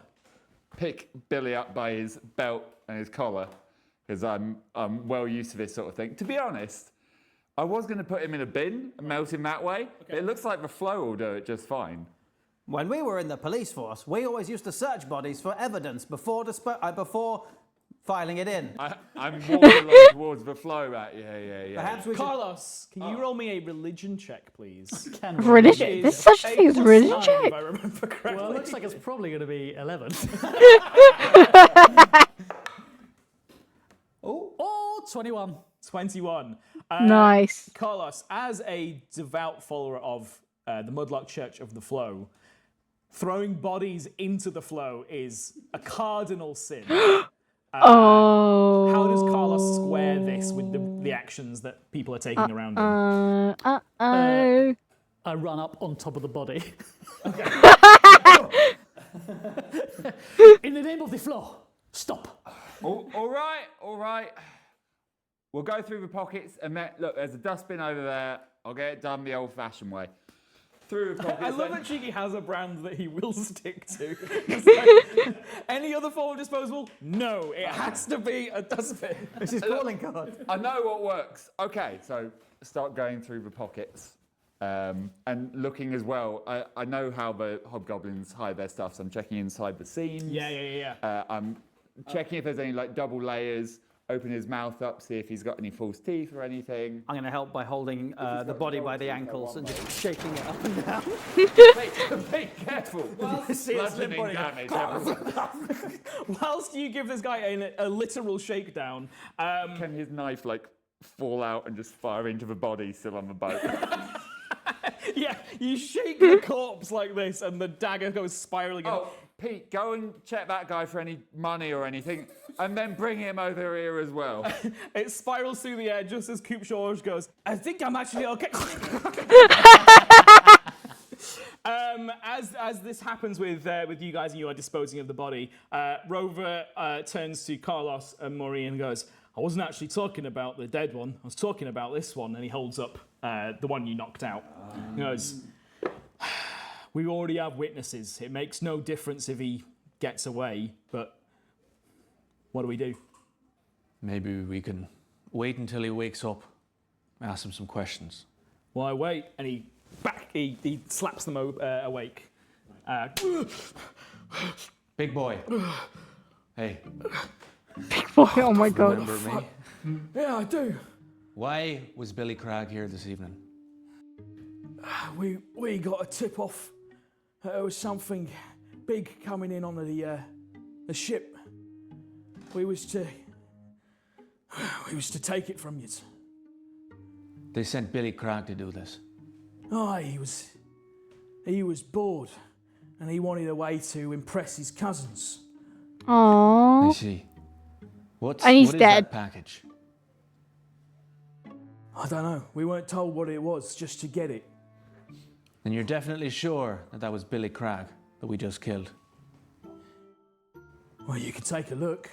Like I'm face to face with him at the moment, going through his pockets where he's got like his name sewn into Driver's the pockets. license.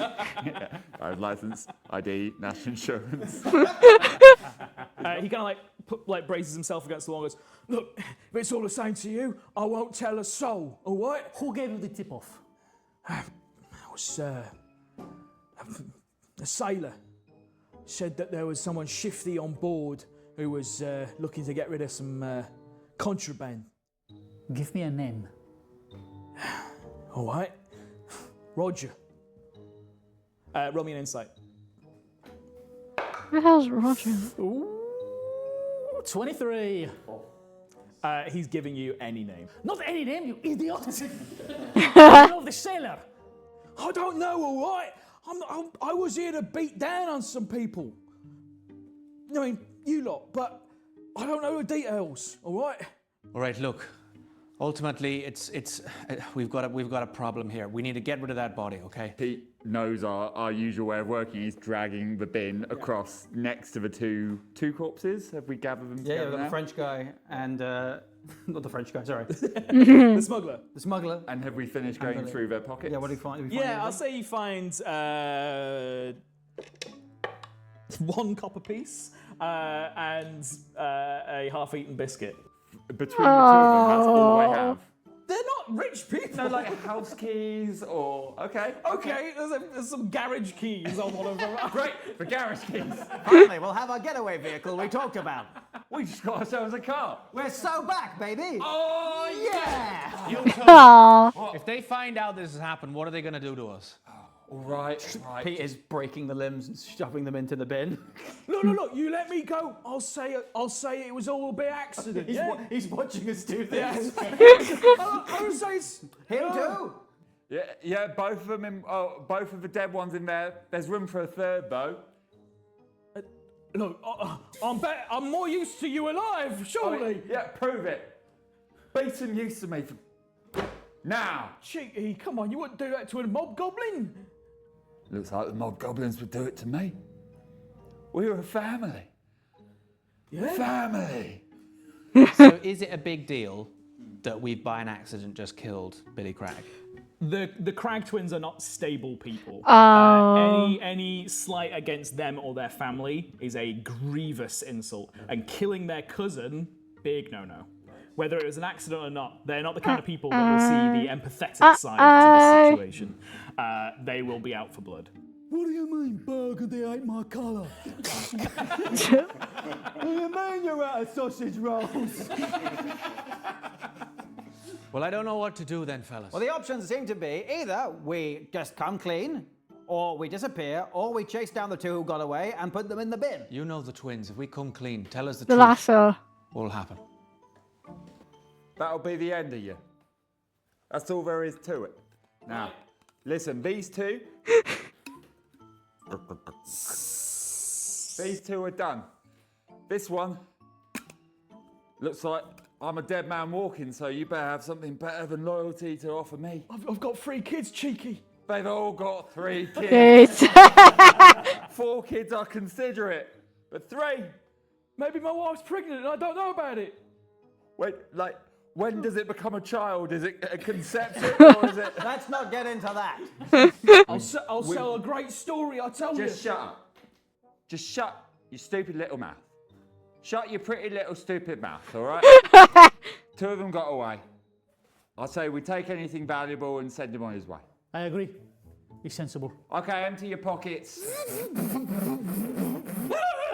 Great. Has he got any garage keys?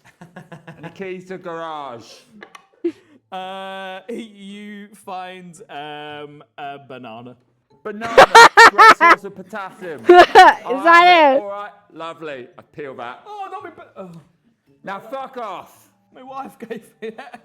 He stumbles into the alleyway and gives you one last look back and then heads off into the night. The two bodies have become a lovely soup.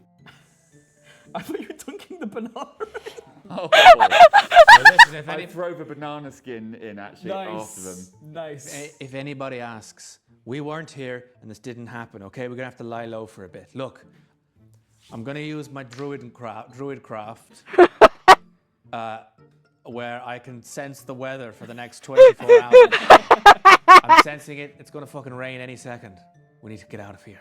Right, follow me. Let's get this cashed in with Magpie. Then you can go wherever the fuck you want. Right? Right. Okay. You follow Rover through the streets of Dunlan. Everybody roll me a stealth check, please. 22. 22. Right. Excellent. So that's 12 currently. 12, 10. 13. You guys head out into the streets of Dunlan. It is, I'm going to say it's like 1 in the morning at this point. I'm going to roll for Rover as well, actually.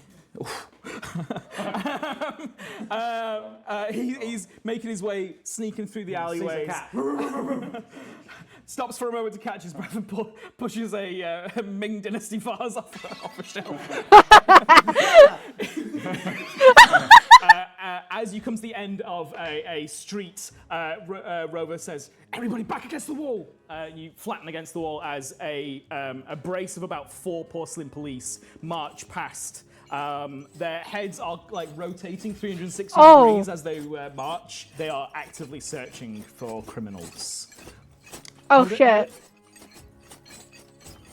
My nose is squashed. He's holding your nose against your face there. John Nipple's got a 21, so. I think you see a bit like of condensation steam just dripping down Pete's face at the sight of his former brothers. And, sorry, as that drops off, can I Mission Impossible catch it? Right. Okay, safe to go. You cross the open avenue of this street and head further into the streets of Dunlan. And you are making your way east at this point, closer and closer to a place called the Thorough Market.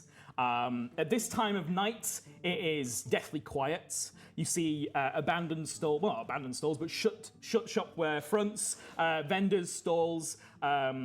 You creep through the shadows and you make your way to a sort of ramshackle wooden caravan. One of the wheels is at an angle, definitely not moved in some time. It is, I would say, about 15 feet tall, so it is quite squat. Rover looks around, and Netflix are here. one of the little doors pops. The doors pops open, and inside you can see basically like a much bigger, sort of messy library than what should fit into this caravan.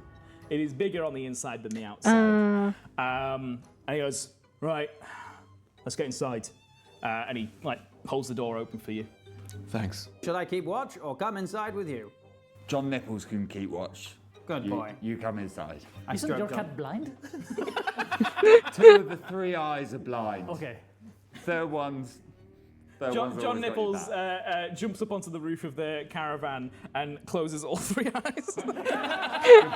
Good boy. You head inside. Rover looks both ways, closes the door.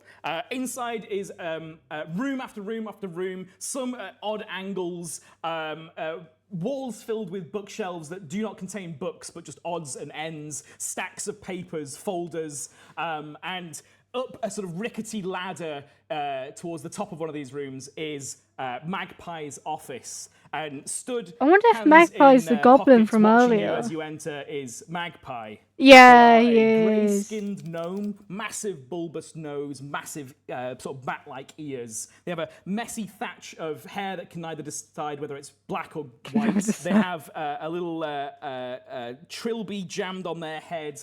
He calls down to you, goes, Looks like you've been busy. Coming in then. The whole of Dunland's talking about you. Already? You kind of shuffle into this disorganized space, piles of books all over the place, ladders that have fallen down from the shelves, little Magpie looking at you from above. Magpie is about 4 foot tall, so not the most statuesque of figures. Righty, let's have a little chat about how that went down then, shall we? And he slides down a little ladder, comes to a stop in front of you, looking up at Porcelain Pete, Cheeky, Maureen. Right. Well, Rover? Rover brings forward the pot. Yep, got it right here. Thank you. Smaller than I thought. Right. You pay. And he takes out a stack of gold coins, 100 to each of you. And I'm going to say, for a job pretty well done, inspiration! Oh. Teabag. Oh, teabag. Teabag. Teabagged all of you! We got teabagged. I love it when we get tea bags. Yeah, there's 100 gold. Don't spend it all at once. But let's address the elephant in the room. You killed Billy Craig. And boy, oh boy, are the Craigs angry about it. They already know. Oh yeah, news travels fast in Dunland.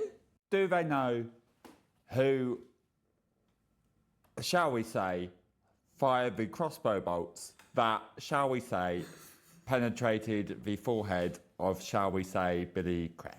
I don't know how quite it went down, but I can imagine whether it's an accident or not. They're pretty fucking pissed, Cheeky. Look, in a way, it was an accident, okay? It's an accident. In that he opened fire, fire was returned upon him, okay? You get what you asked for. Look, in the heat of the moment, I understand you take the measures that you have to. You have to? Yeah. That you have to. When we were in the Popo, we always announced ourselves before opening fire. We announced ourselves and then immediately opened fire. That's why everybody loves the Popo, ain't it? If he had told us that it was Billy, we wouldn't have killed him so quickly, I'm sure, Jakey. Chikey? Jerky? Jakey. Pete, do you have anything to clean Pete up? He went in the flow. Oh, He's bloody a hell. little bit hard-boiled. You've had a at the right moment. old to-do, haven't you? Yes, I have had a right old to-do. Right, well, we'll get you cleaned up, no worries. And he motions, and like a little flock of cloths start whirling around you, and they kind of like buff you like a car wash. Magpie. If you have Listen anything it- for me as well. Oh, sure. There's cloths stuck.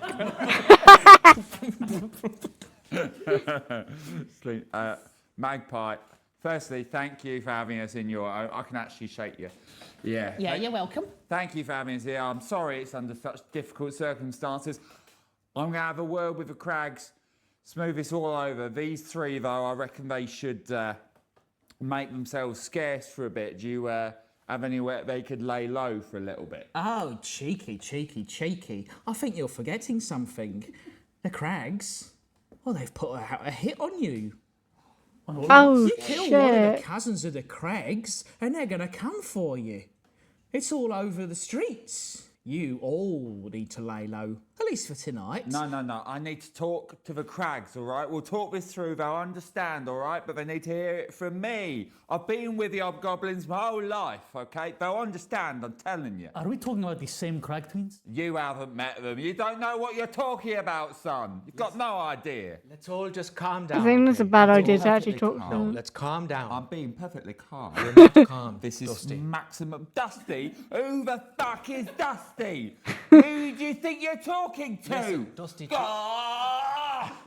Dusty. It's not Dusty. Dusty cheekbones. It's cheeky. Don't you mess with it. Dusty Cheekbins was my grandfather. You know it. Dusty cheap bins, and then it was Chusty deep bins. And now it's me, Shaky Dustbin. Cheeky, you're being very rude to a lady. Chesty duck bins. Chesty Gubbins is my mother. All right, you leave her out of this. The whole chesty, chunky, and funky team. Did you know a crag was going to be there? I'm just stepping back. I resent the accusation. I knew not who was going to come Insight check. after you. Roll an insight check. 13. 13. I think we all. Magpie I think we're all is staring at you a person who is plugged into every part of the city. But on a 13, you're not sure if they would have known. Can the others? Go.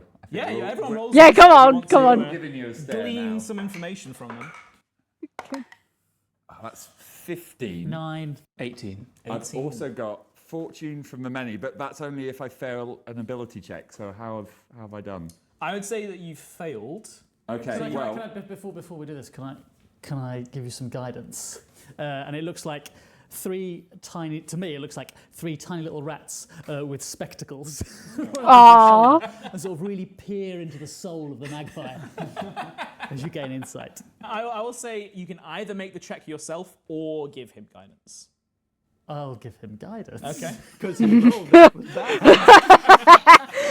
But for future instances, you can choose. does that put me with advantage? No, I give you a +1. A D4. D4. Okay, let's just get that in So there. Maureen got an 18. Okay. And that's a 3, so I'm on an 18. 19. And if I've still failed, I've got one more, which is fortune from the many, which means if I miss or fail an ability check, I can draw on my bonds of reciprocity to gain a bonus to the roll equal to the number of allies you can see within 30 feet of you. So that takes me up to 21. You can count Rover. 22. And it's a shame that I left. The cat's there too. My cat's outside keeping watch. So 22. 22. Okay. 22. What Thank you, Maureen guys. ascertains from this is that Magpie puts on an air of being offended, and you think that Magpie knows a lot of what goes on in this city. And I'm going to say Magpie is a fixer for jobs all over the city. Whenever you guys need work, you tend to come to Magpie because they've always got something that you can do. You think that he is bluffing a little bit, you think he might have known something was going to be afoot. On a 22, you see that he is pretending like he might have known or not, but he didn't, and that kind of worries him. He usually knows everything, but this took him by surprise. Nice. I was so ready to stab him through the hand. I resent the accusation. What happened on them there docks? Well, it took us all by surprise, I imagine. What do you think, Deaky? I'm DK. Clearly, they were after the same thing that you sent us after. I would like to know what's in the jar. Right, well, that is You better not end it here, I discreet swear God. information between me and my client. Open the jar. Roll, persuasion or intimidation. It's up to you. 4. 4 on which one was it? Intimidation. Intimidation. Rover puts a hand on your shoulder and goes, easy now. And sort of pulls you back.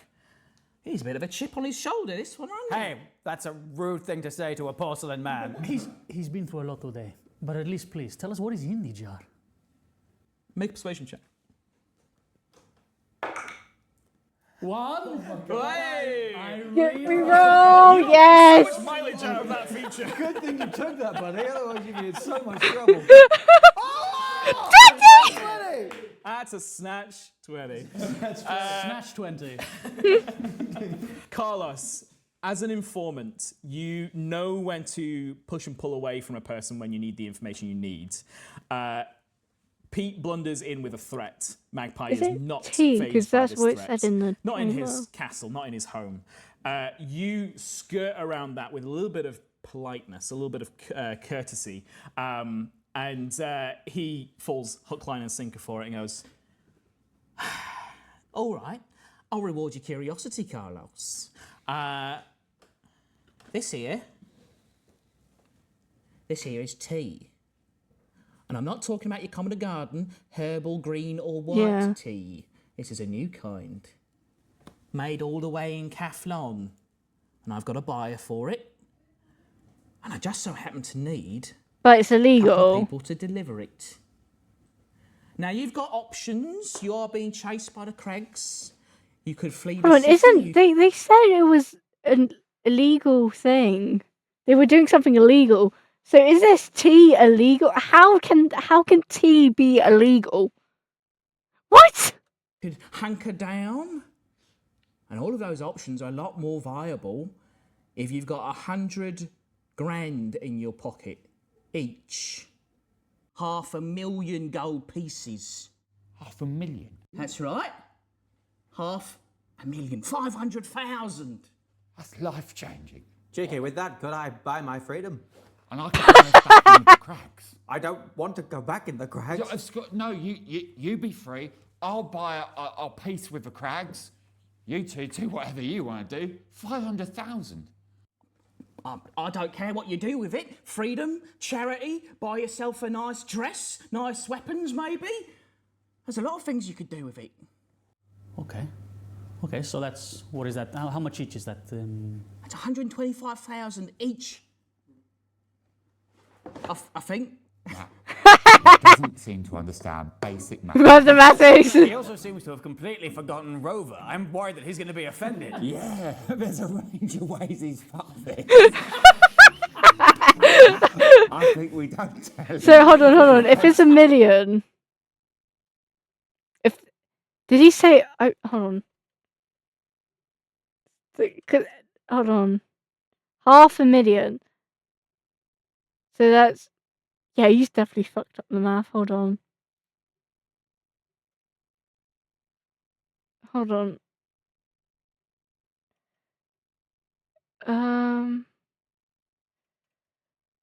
if there's 500,000 in total, so that's 500,000 between 5 people. That's 100,000 each. Between 4 people, 20 is 25. No, yeah, it's 120. 250. 350. Each. I think. He doesn't seem to understand basic mathematics. Wait, what? Forgotten Rover. I'm worried that he's going to be. Or criminals. One of the Okay, hold on, I skipped too far. Talk to the Crags, all right? We'll talk this. 19. And if I Make a persuasion check. I've A gone million. 500,000. 500,000. life changing, Cheeky, with that. Yeah, could it's I buy my freedom? 125. and I could buy us back in with the Crags. I don't want to go back in the Crags. No, you No, be wait, free. what? I'll peace with the Crags. Huh? You Sorry, my brain's not braining. What do you... What? Because if you... It is 125. What are they on about? two whatever you want to do. 500,000. 125, and if they are I 5, don't it's... care what you do with it. Freedom, 100,000. charity, buy yourself a nice dress, nice weapons maybe. There's a lot of things you could do with it. Okay. Okay, so that's, what is that? How much each is that? That's 125,000 each. I think. Yeah. He doesn't seem to understand basic mathematics. No, he's He also seems to right. have completely forgotten Rover. I'm So worried that he's gonna it's be offended. 100. Yeah, there's a range of ways he's fucked this. Wait, what? I'm confused. I think we don't tell him, but his base is Wait, what wild. are you talking about? We're considering the business side. I'm of it. so 1 minute, if you don't confused. mind. Well, if they were that kind of money, Cheeky, you could buy I'm your so own place confused. outside He of is East correct, End. You could- though. Oh wait, it says 550k here. Sorry, I was misplacing. Still is not giving him money. 550. So okay, hold on. I've got my calculator here. Yes, I am big. I can't. Okay, so if there's 550,000 between 4 people, that's 137,500. And if it's 5 people, that's 110,000. Rover, what do you think about this? She's still correct. He's a real blind spot for him, mathematics. Didn't pass his GCSEs, no. Listen, but with this amount of money, I could get I don't in the room with the cats understand. using this, and I can explain what's going on, smooth it all over. Yeah, this money will set us up. Yeah. Let's do that. Get me in front of the crags. I'll smooth it all over. I don't know if this is a good idea, fellas. Yeah, well, you don't even know my name, so what does your opinion mean? Cheeky. I know your name. Who are we going to deliver it to? Well, that's a very good question. And if you're that curious about it, I assume you're taking a job. Maureen, why is this not a good idea? Surely you could do something with that kind of money. I don't need money. I need blood. Well, that kind of money can get you to some pretty vulnerable necks and backs for daggers to slide Who is right the buyer? into. I'm gonna cast friends, Okay. which means that I have an advantage on deception and persuasion. Yeah. Do they make a save against Yeah, that? you have to succeed on a wisdom saving throw. 14. Or you have a charm condition. How do you cast this? Do you do something like subtle that you try and slip into the conversation? Yeah. Well, I do a. Excuse me, I need to sneeze. And I go. Oh, so something subtle then, yeah. There's a sweet scent on the air as you cast this spell. I'm going to say that it is the scent of the perfume Chlorine used to wear. Aww. Charmed yourself. The scent of chlorine. Why does it smell like a swimming pool? Oh, I love wearing this. It makes me feel so Fresh and clean. Magpie snaps to look at you. Being a little bit underhanded there, aren't we, Maureen? I'm offering you a lot of money here. The least you can do is be above board. Wait, so I guess I didn't work? He made a save. He made a save. Did you ask him? What if I commanded you to do it? Wisdom save? Yeah. Nat 20. You see the walls of this room start to constrict, and you feel a little bit claustrophobic. And he kind of like pulls the room in until you're like boxed in with him. You know, I don't appreciate hostile intent in my place of business. Okay, and then I. Rover comes and puts a hand on your shoulder and goes, "Easy now." He's got a hand on you. Right, I think we all need to calm the fuck down. I would like to take the job. All right. Listen, there's no need for things to get unpleasant. Well, stop looking at your spells, Maureen. We're going to take the Marine's job. like going through her knives. We're going to take the job, all right? We'll get it done. That's all there is to it. And then we'll be square, we'll be fine. You can go back to whoever's blood you want. I don't even want to know about that. We can go back to work, and you can go back to buying wherever you get your fabulous fashion, all right? With that money, I could buy my freedom. Yes, right? See, it's more than just you guys, all right? Pete deserves his freedom. I deserve not get lynched by my family. Let me remind you, this is my family we're talking about. We'll take the job with thanks. If these two are out, we'll take their cut as well. I was the first one to say I was in. Yeah. We're in. Rover's not getting the cut. He just does it for the joy of it. Maureen, come on, love. I don't want to do it, but you know what? I quite like you fellas' company. That was so Huzzah. awkward. What the hell? We'll do it. Give us the tea. Rightio. Well, I think we've all had a bit of a night. How about we discuss it in the morning? They could have ended there. Shut up, no. Look, we're tired. It's not the night for it. Oh no, I was going to offer you rooms for the night. It's dangerous to be out in those streets tonight. They are after us. I can watch. I don't need to sleep. We wake up tomorrow morning, thorough market on our doorstep, lovely breakfast. Awfully touristy these days, though. Oh, yeah. Full of people just lining up to eat fucking strawberries, queuing for 2 Oh, hours no. to get a strawberry covered in chocolate. I remember when it used to be good. Sam, come back to us. I was just having a flashback to when I was a police officer. Yeah, I suppose that will be more obvious during the night when there's lots of people out and about in the morning. It'll be easier for us to slip That's about right. unnoticed. Let's make a plan. Let's make a day of it, you know? And he motions, and the room expands again, and more things fall off the shelves. He goes, There we go. What do we need? Banks for 4? and he opens up another corridor in the wall. Right. You get some kip, 40 winks or more, and we'll talk about it in the morning. Can I do a little investigate as we're passing as to whether there's anything extremely cool that might be worth trying to get hold of on his shelves? Yeah, roll an investigation check for me, please. Oh, that's 14. And I'll use this again if I have to. Yeah, you can do. So that was a so that's plus 4. Another 4, so 18. 18. in total, You 14 see from the 100 things on these shelves which all look like incredibly mundane objects. There could be a story behind each and every one of them. I'm going to say, though, you see a few things which stand out as being of importance or relevance to you as a mob goblin. You see, I'm going to say you see a picture of Albert Cragg opening a club in the East End, and you see a young Cheeky Dustbins by his side. You see... Oh, not the sad music. Coins with like a... Albert. Wow, your own club.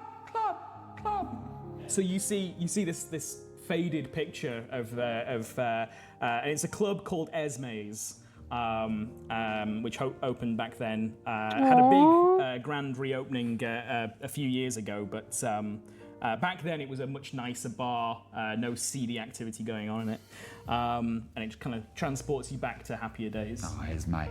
Now there was a woman. That's all I have to say. Wait, which woman? Esme. Oh, sorry, yeah. Esme, who do you think it's named after? It's named after Ruddy Esme, it was. Pete's gonna ignore the bunks and just basically folds down like a Phantom Menace battle droid into like a little square. Oh, that's I'm cute. gonna say, because of the damage you took, there's like a bit of your plating that doesn't quite fold in properly, and it kind of like keeps pinging out again. Okay, I'll get back up and I will start melting down some of the gold I just got to sort of fill in the new cracks and click the porcelain back into place. I'm quietly monologuing to the picture still, like, it's used to be honour among thieves, and a way a man would. As Is he keeping watch throughout the night? Yeah. yeah, can do. Pete can. You don't need to sleep. Yeah, just keeps his eyes open. Oh, but you have a long rest. I still have a long rest. Oh, okay. John Nichols is also on the roof. He prefers to sleep there. The corridor that opens up, you see, has like rooms adjoining it, and it's almost like every part of these rooms is made out of disassembled bookcases. So there's like a bed which has like shelves in it that flatten down to become a bed that you can lie in. What is going through Maureen's mind as they kind of lay low with all the violence that's going out on the... She goes into her own little space. No peeking, boys, all right? A lady needs her own space. I'll say there's like a partition appears that's made out of like the front covers of a load of books. And I say, Oh, nice. good night, boys, and I close the curtain, and I sit on the bed, and then I just take a moment to myself, and then I get out a notepad, which has you can just see that has a long list on it, and then I get out my thing and I go, Billy Craggs. Nice. Yeah, you strike another name from your list. This one quite high up the chain.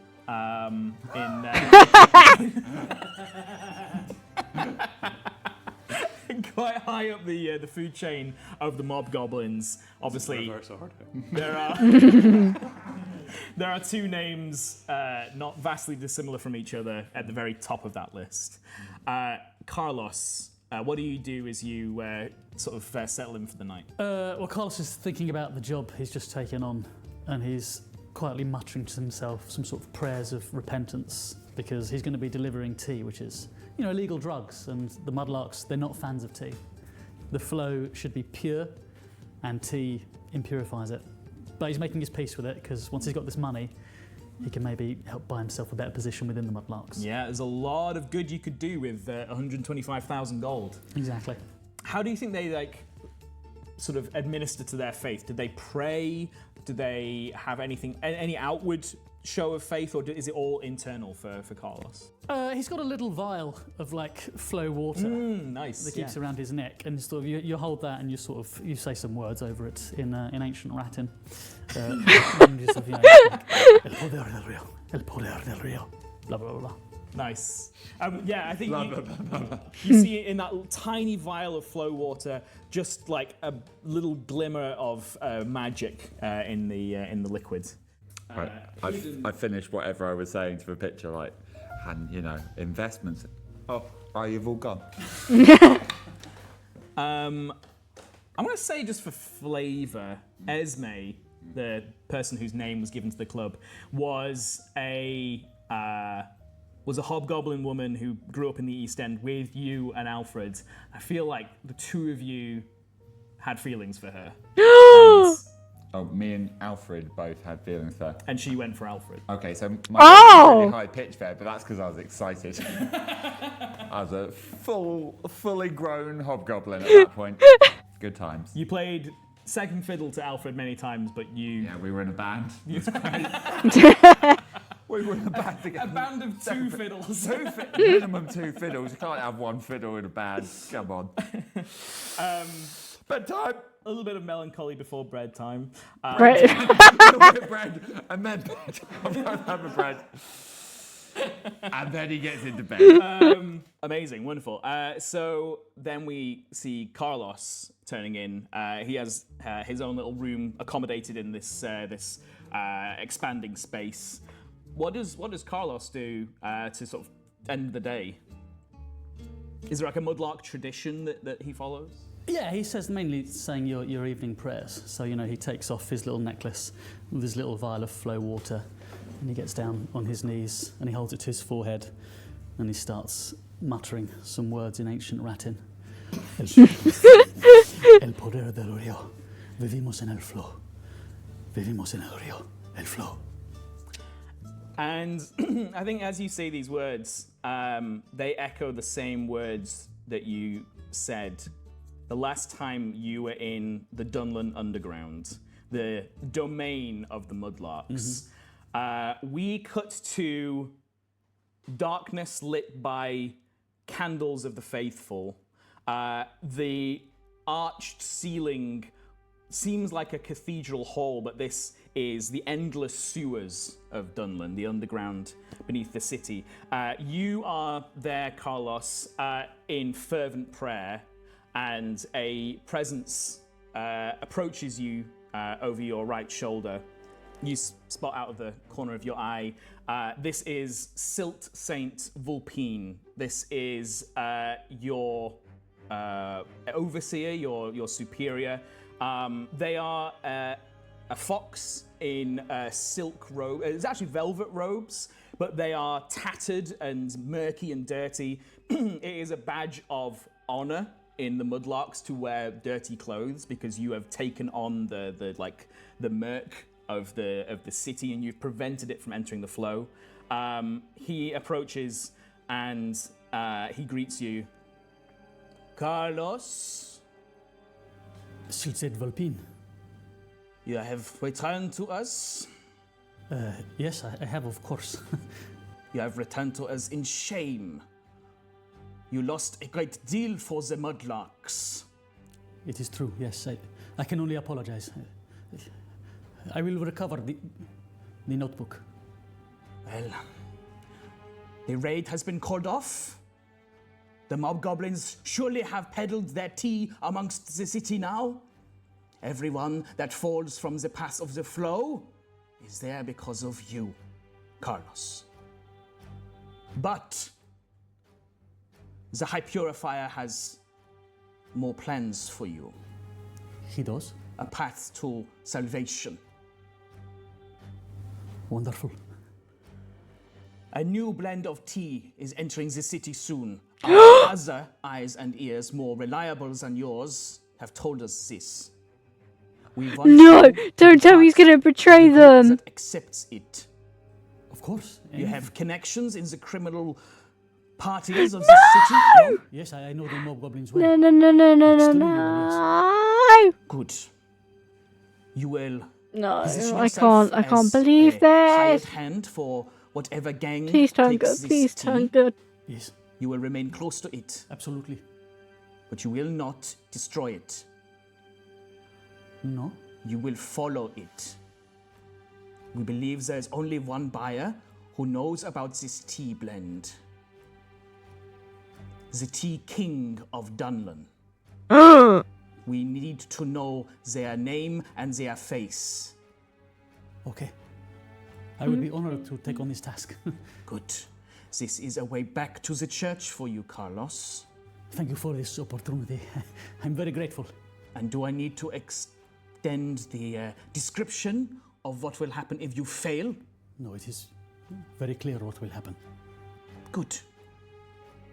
Nothing else is of a higher priority. Only the tea. The name and the face of the buyer.